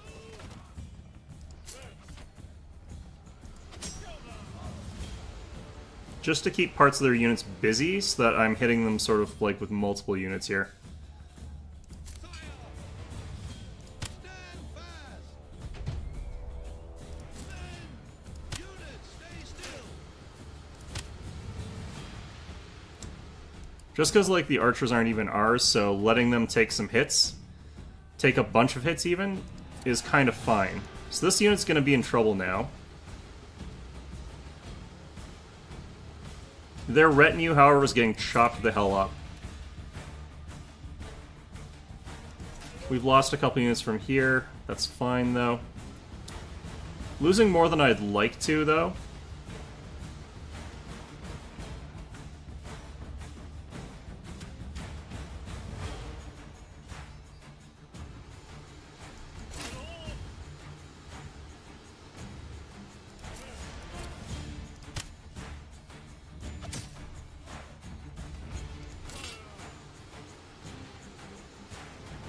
Once we swing these guys around to here, though, I think we're going to be pretty much fine.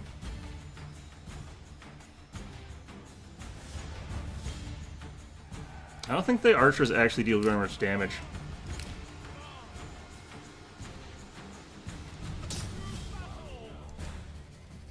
It doesn't seem like they do. These guys have started to retreat, that's great. All these spear militia getting killed, though, is kind of brutal.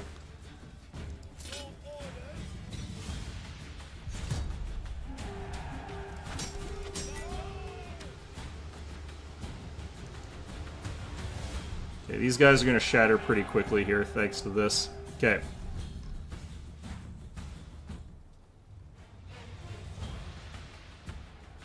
I don't think our archers are actually killing, like, anything.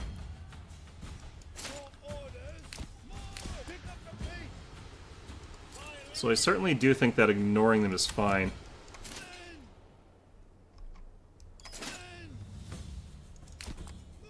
Where the hell did those archers go?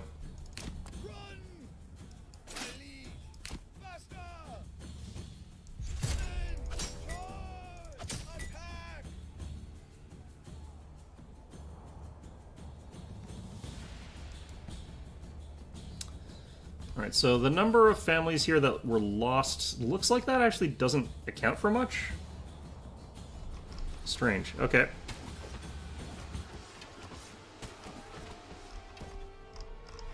I think I see someone with a flag over here. Yeah, there is someone with a flag over here. I don't think I spawned with one this time, though.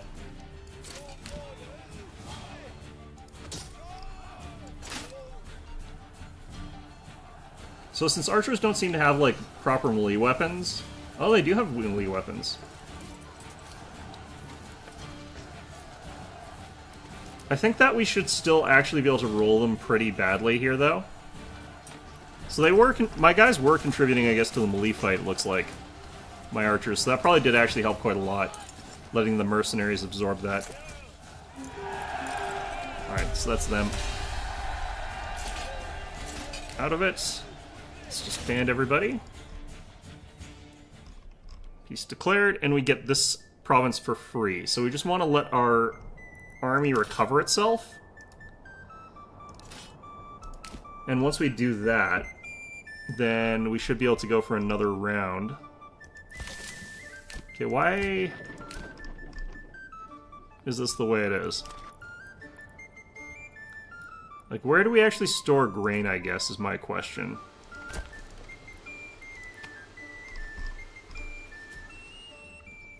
Does it all get stored in here? It all gets stored in here. Okay. And we don't actually have that much. We got like 50 and something.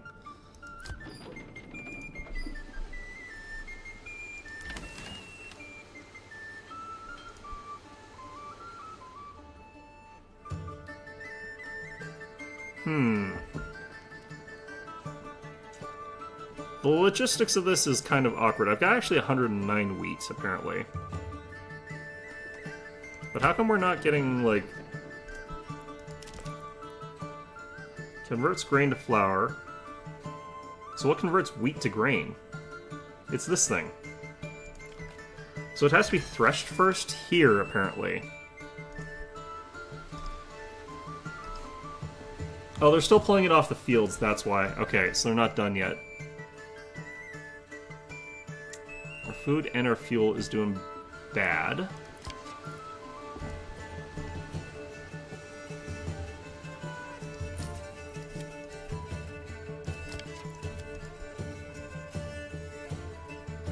I kind of think I could ship some food out here.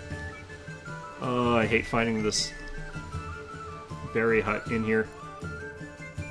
I'm just gonna leave it turned on.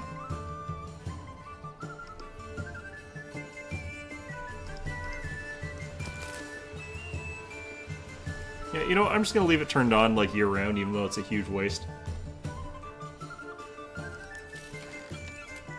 Person in our storehouse.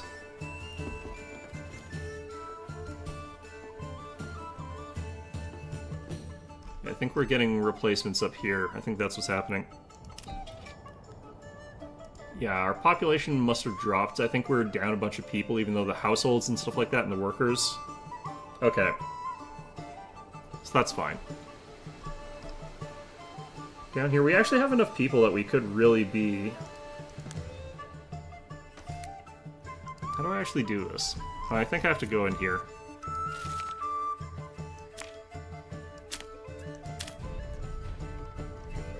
There we go. Doesn't matter at this point since we've already gone and whopped them.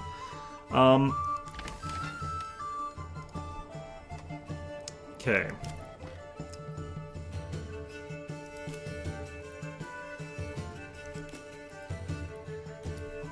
You get a pack station here.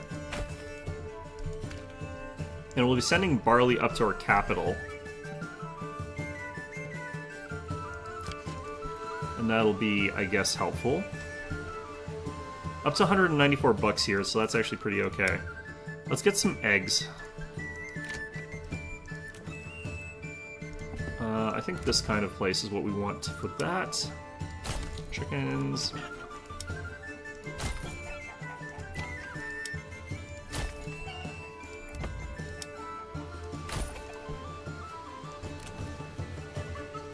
Spending like lots of the local money here on chickens.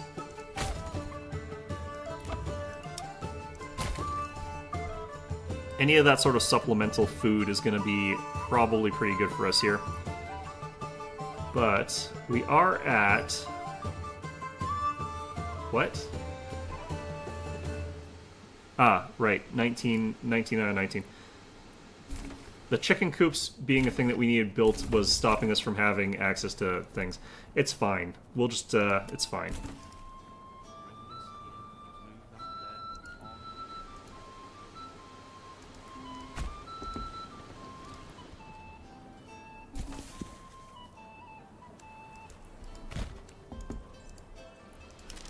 Nice little ring road around the mill. I do need to build this, though. I'm actually going to build a couple that are worth vegetable farms. Because I do want to have access to vegetables. Come on, let me... you know what? That's not bad. But... I think like that is probably best. We're getting new family members joining in this place like real fast. That's pretty good. Over here.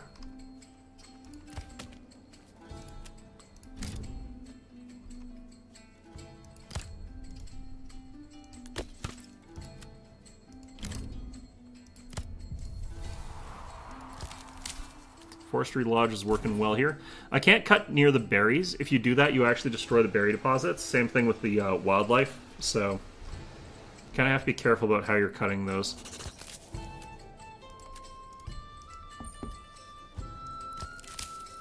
Just gonna keep people in here. I don't really care. This place is still doing fine. We got tons of food and fuel for the time being, but people are a little bit unhappy. There's unburied bodies. Oh. Is there anything other than a corpse pit that I could build here? Maybe something a little bit more ceremonial?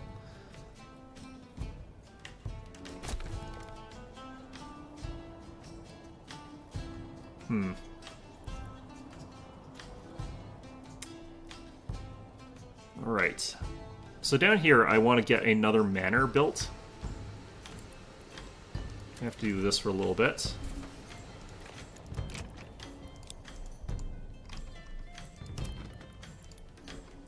The reason we're getting access to vegetables is just because it increases our food variety, which makes people happier, so... It's not super important for me to have, like, vegetables as a food source. Like, we're not going to starve without them, probably, maybe. Actually, we might. But, more because, like... Unlimited work area is fine here. More because we want to sort of get access to, like, the diversity of the food. Although, who knows, maybe we will starve. That could be possible.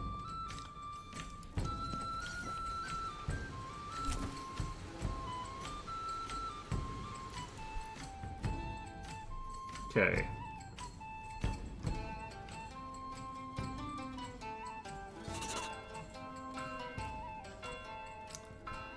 Got like 24 stone already. Okay, no, I do need the workers. Okay, let's get you out of there. Let's get a hitching post. So I think that we need to have... Oh, this actually has innate stable space. Okay. Then we can get rid of you there. And I can get this built here.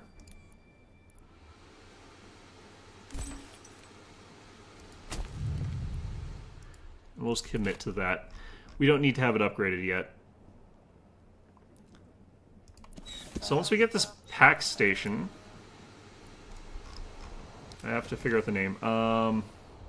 Goldhoff.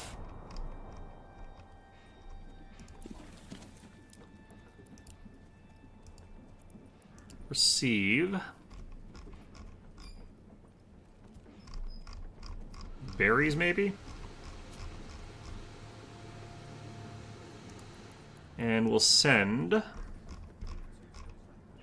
barley.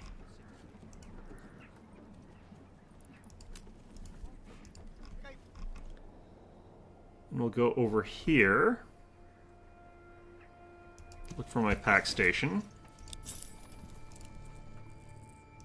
I can now? Is that I can now?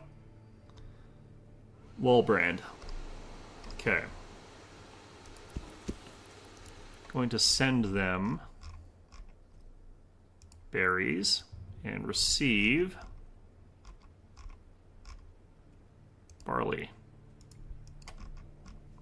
Did I do this backwards here? I want to double check. Sending barley, receiving berries. Yep, no, got that right. Okay. What? Oh, I still have it set to I can... whatever the hell. Okay, no, I can now Wallbrand.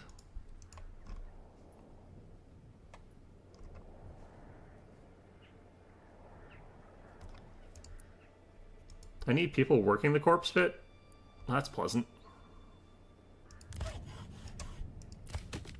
Let's move one of you out of there. Move you to the corpse pit.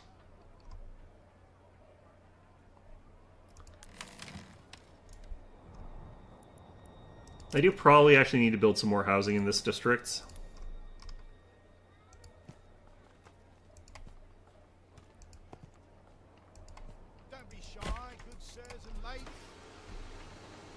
Yeah. This storehouse.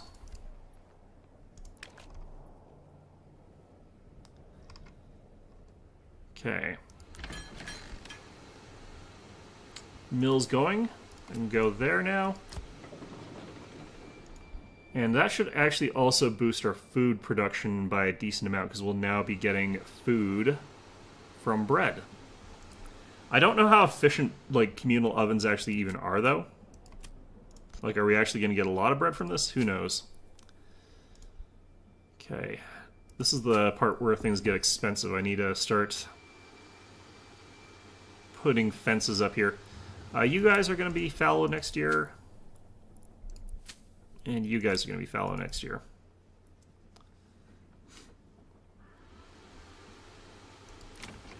And then over here, we want vegetable garden, expanded living space. We're up to 22. We've got a max of 25.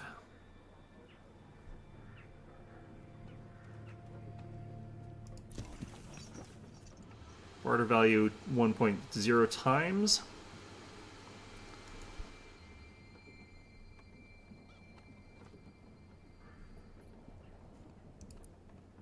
Yep, we're starting to get bread. I hope the exchange rate on this is good. Like, I hope you get a decent amount of bread for the amount of effort, because, like, you don't get a lot out of these fields, honestly. It feels like you're not actually getting very much. Doing a permanent livestock assignment to get these things plowed faster. Food, we're going up now. Fantastic. Loving it. And we can throw people back in the Forager's Hut just because we got the sparse people at this point in time. Yeah, okay, so the amount of flour that you get out of 1 unit of grain seems to be pretty high, so that's where the efficiency, I think, comes in. Okay, so we got... Yeah, we started getting some more people here. Okay, well, what we want to do now is get ale.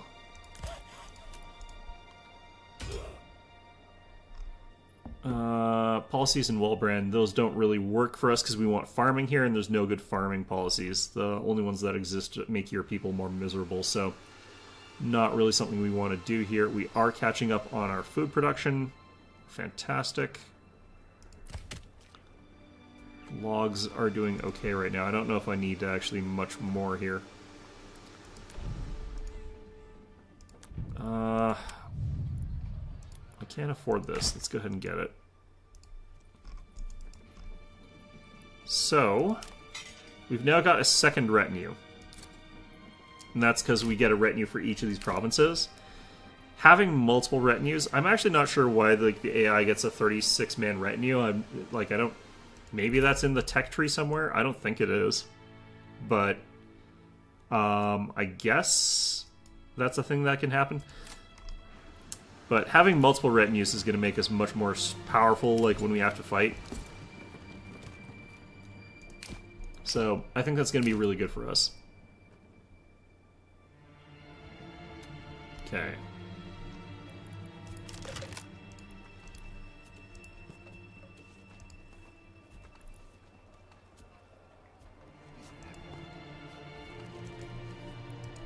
Let's do that.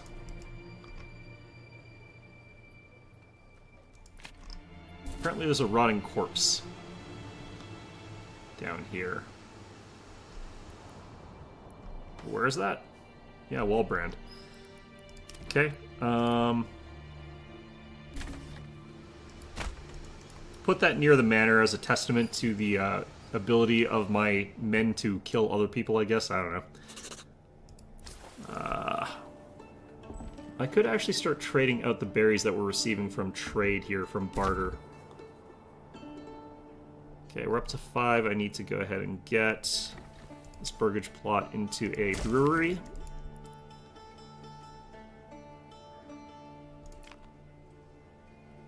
Because we should be getting... Oh, I need to turn the barley into malt.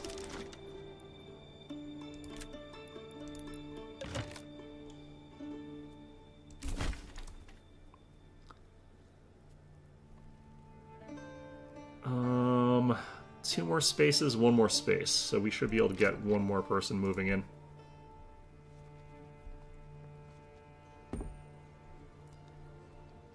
Okay, good.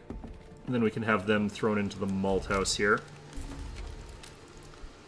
Then I need more people again so that I can get the tavern up and running. The whole reason for this whole venture was to get, like, the barley coming in so I could get, like, a tavern working.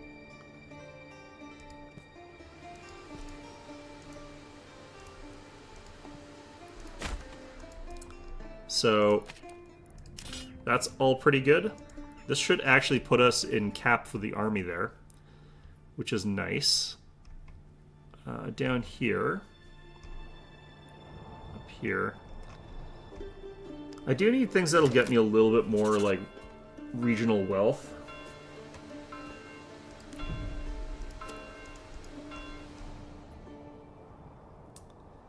But don't have super easy ways to do that right now.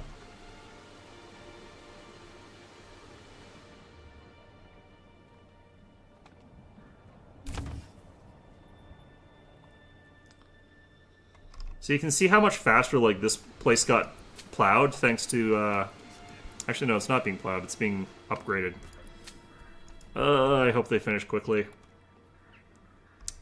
Where is the, ox plow, though? We should have an ox plow. Right? Plowing. Jorg. Where is he? Jorg. Get to the... There he is.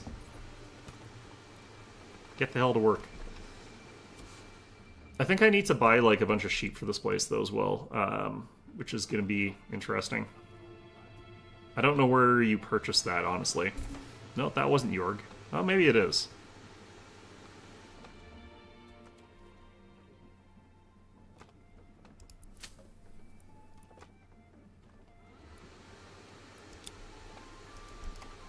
I think this one's under construction and fallow this year.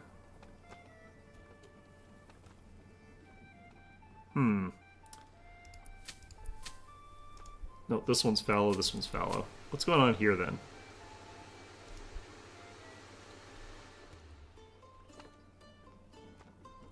I think I screwed up a little bit.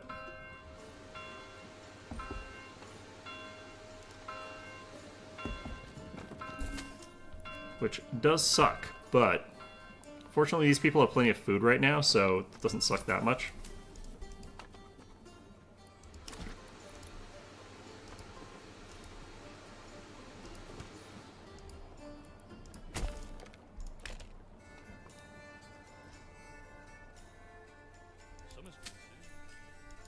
Why is it taking so long to get these planks out here?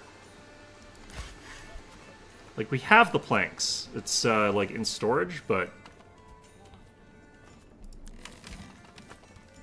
it's taking a long time to pull them out of storage into the field here. For some damn reason. We're going down. Like, it's going from, like, having enough to not having enough. Something's going... like, something's bugged here. Hopefully it's not consuming our planks.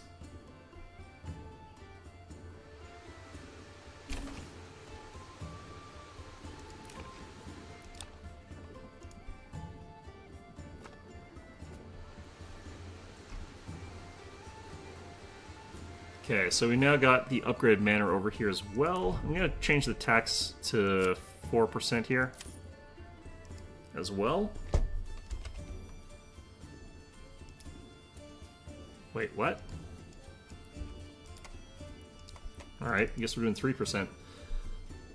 Pretty much nothing given how little money we have here, but we'll start crawling up there pretty quickly, I think, selling all these berries.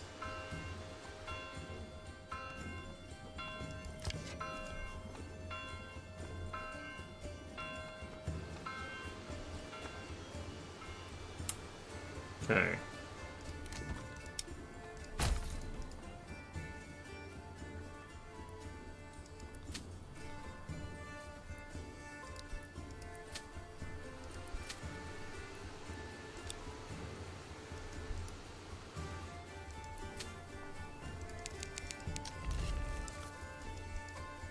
Suppose stocks at a food stall, that's interesting.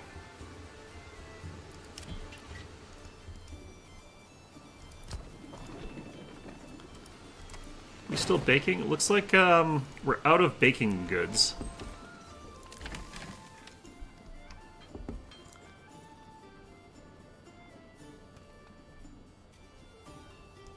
I think something weird happened here with, like... This feels bugged. Like, they're trying to put the enclosure, but they were also trying to, like, farm it.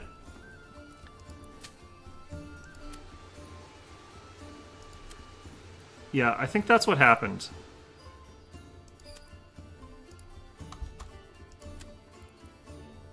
And I can't switch to fallow here.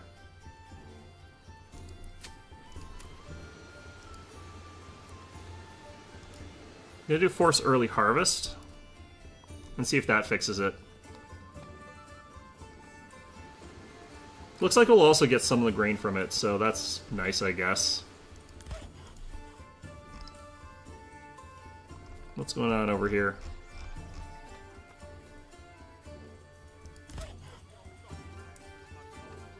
Okay, we've got plenty of planks right now. I needed the planks for a thing, and I cannot remember what it was off the top of my head anymore.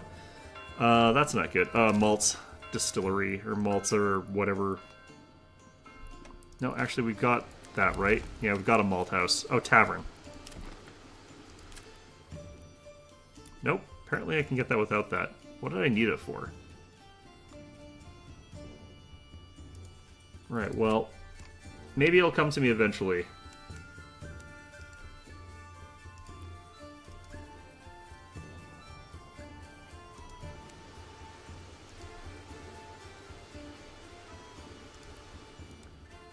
I don't really want it doing turns like this.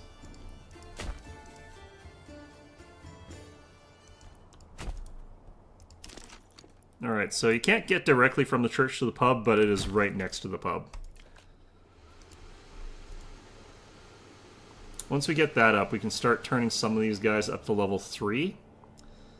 And then we can upgrade Goldhoff from a large village to I'm not sure what.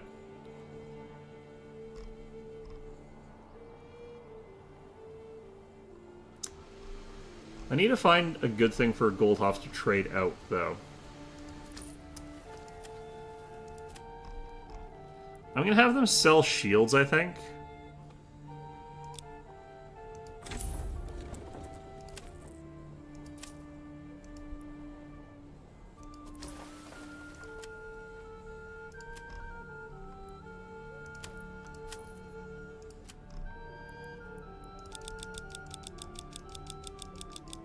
I think I am perfectly fine with just having like 90 of these things.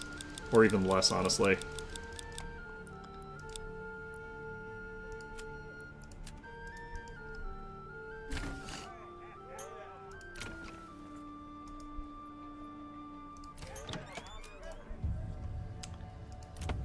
Alright, so I now need to upgrade our church. I need tile roofs for that. I have to bounce back and forth between these two places. Okay, so did that fix this place? Yes. Because it has the upgrade now, I can tell, because it doesn't have the upgrade icon anymore. I don't know what they're trying to do here at this point in time, but AI is up to something there. We do get, actually, the wheat from that, and we are getting the bread, so actually this is really okay. We've got a ton of pasture space that is for lambs, apparently, again, so I need to get the import thing for lambs, and I need to actually get quite a few of them, I think. That's trade.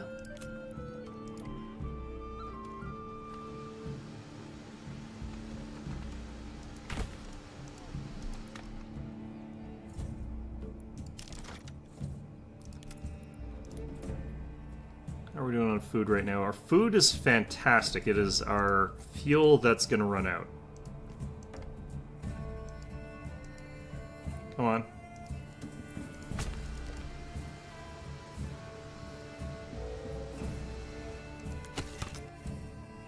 Maybe we add in one more woodcutter at this point in time.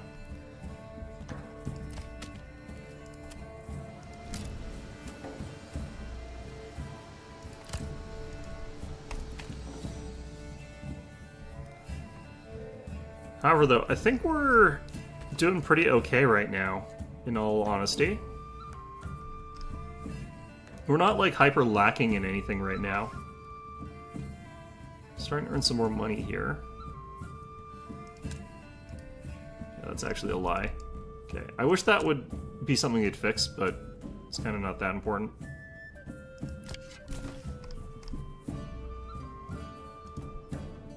Are we still not... Are we still getting meat here? It looks like we are. Huh. I wonder if we could actually sustain more than one hunter off of that one spot. It looks kind of like we can. How's our pasture been here?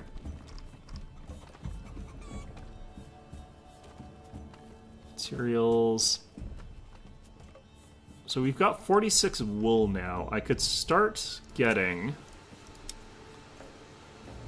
somebody to produce clothes here.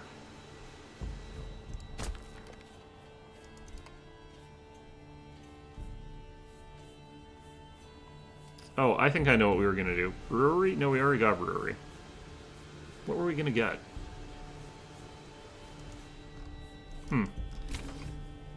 Oh, right. I forgot that's what that did. Let's drop you by one. I think we've got enough with just one family working those sheep, because we don't need that many. Why do I have to carry this alone? Probably want to have 4 sheep here.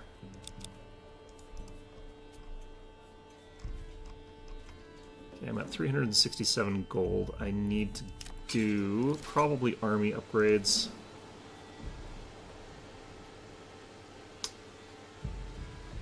Get more of them, maybe? Oh, wait, these guys already are upgraded. Not all the way, though. I'm not gonna get the, like, barbarian encampment or the brigand encampment anymore, so I can't really, get new money off of them anymore. It's gonna be purely off taxation from now on, which kinda sucks. Still, though, I think we're mostly doing okay at this point in time. How come I don't have any spears anymore?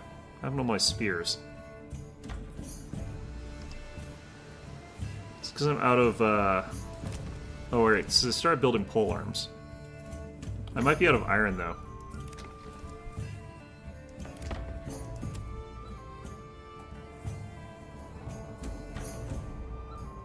I need yarn and dyes. This is gonna be a whole ass thing. I'm gonna wait till later. I'll deal with that later. Okay. Alright, Max, pop here. I need to do that. Some other fields.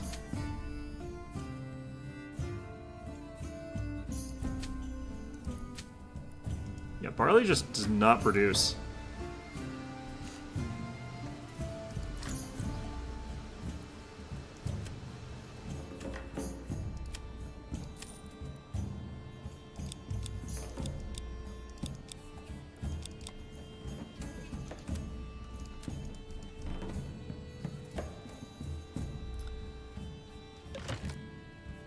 Okay, so we should have sheep being pulled into these fields and being worked here.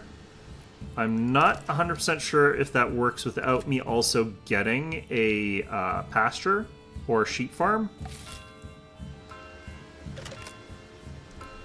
This might be necessary to get the wool off of them.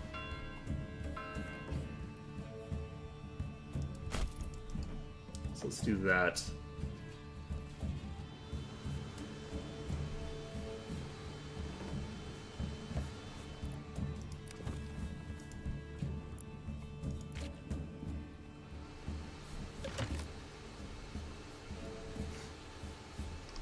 Okay, here comes the harvest.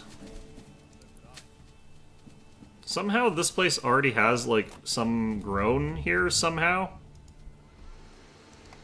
Not sure if that'll persist. I'm guessing not, because, like, I don't think we should be able to harvest that. But who knows? Maybe this will continue growing. Somehow.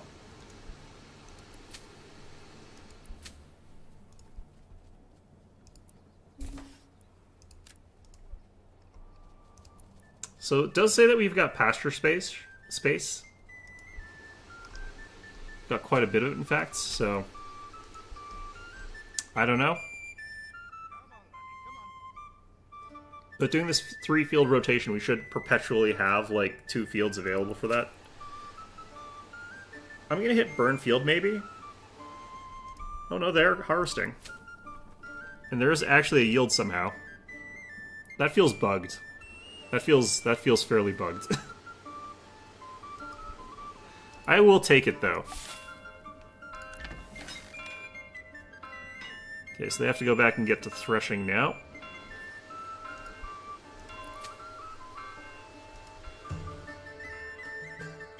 Yeah, look how much faster this guy is.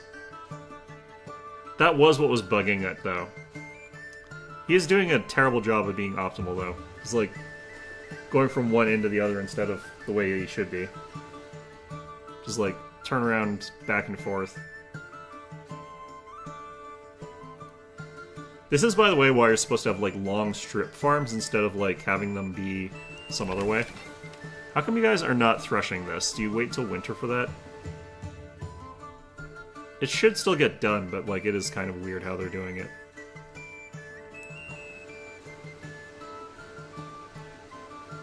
I wonder if it automatically orientates these guys so that they will always, like, do this run in the longest orientation, because that's how it's supposed to go. Like, you go lengthwise, so there's less turns.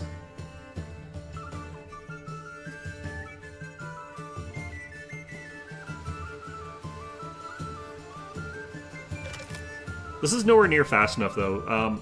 Technically speaking, like, 1 Morgan, whatever the hell that actually is, should be exactly as much as it takes for this guy to go across the entire field in 1 day. And if you can't do that, then that's not really how they plowed fields. Oh, this is a really inefficient route at this point. Man, look at that. It's that combination of having, like, some people doing some of the other stuff, but, like, you should be going across here. AI is just not very smart, I guess, in that sort of sense. Let's see if there's actually new mercenaries. It's just the Wayward Sons again. I wonder how it determines who, like, is going to be available, because it's been those guys, like, all the time.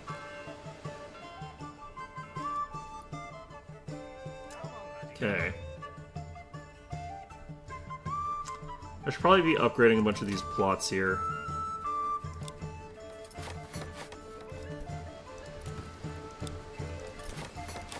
That way I can get the upgrades to my fields again.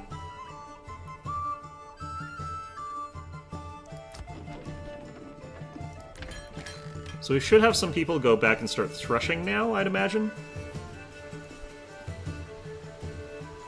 Yeah, so we got sheep in here. That is working properly. Okay, that's working the way I want it to.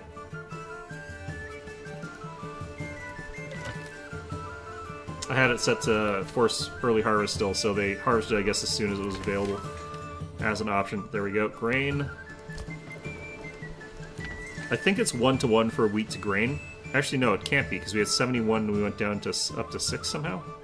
Maybe I missed a number.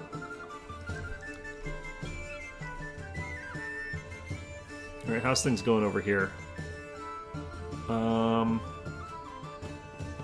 It says dung is a resource. I haven't seen that as an actual resource yet, though. Where's beer?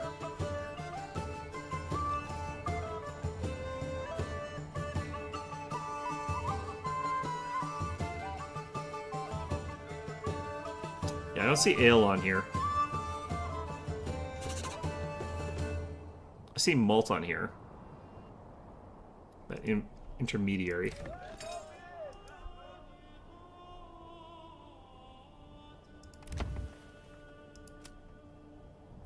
It is working.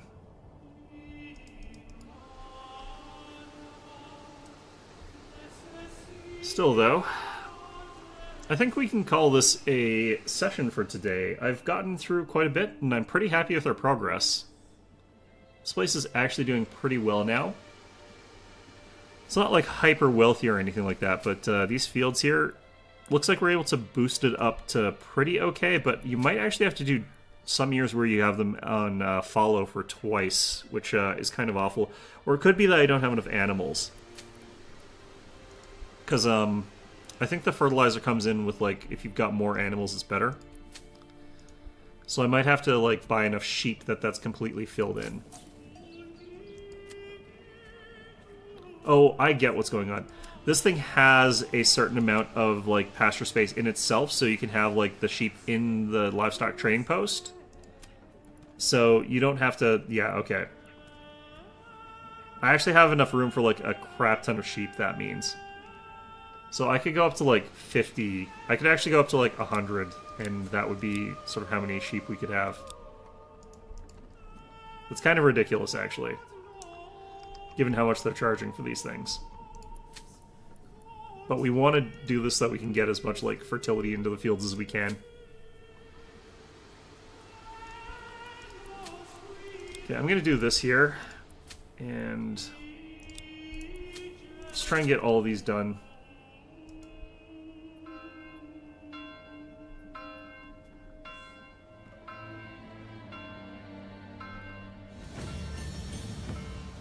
Okay, Wallbrand has leveled up. Sheep grazing on the pasture slowly multiply. We're gonna get that.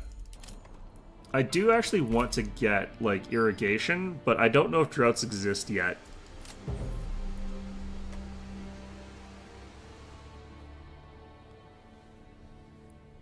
In any event, though, yeah, I'm gonna call this one, I'm gonna call this done. Pretty happy with our progress. But, yeah, I'll try and maybe next session close this out, I guess. All I really have to do is get into, like, some fights over these last bits of terrain that are already claimed. It costs more to claim these with influence than it would otherwise, because they're already claimed. King's Favor doesn't exist yet, so no idea what that's going to be, but all I have to do is hit the claim button on like all of his territory, and then I will rule the world, basically. Not really viable, not really possible for me to actually win that just yet, but depending on how the mercenaries replenish, or if they do, maybe we can boost up our army size through other means. I don't really know. Could also try and get another province here that's got a lot of iron, and use this as a place to sort of get a big military, like lots and lots of troops. Because all we're going to get out of this is like 77 new troops, which is not that many. So we'll sort of have to see what we can do here. I'm not too sure what. But in any event, hope you found this one enjoyable, and of course, as always, hope to see you guys all next time.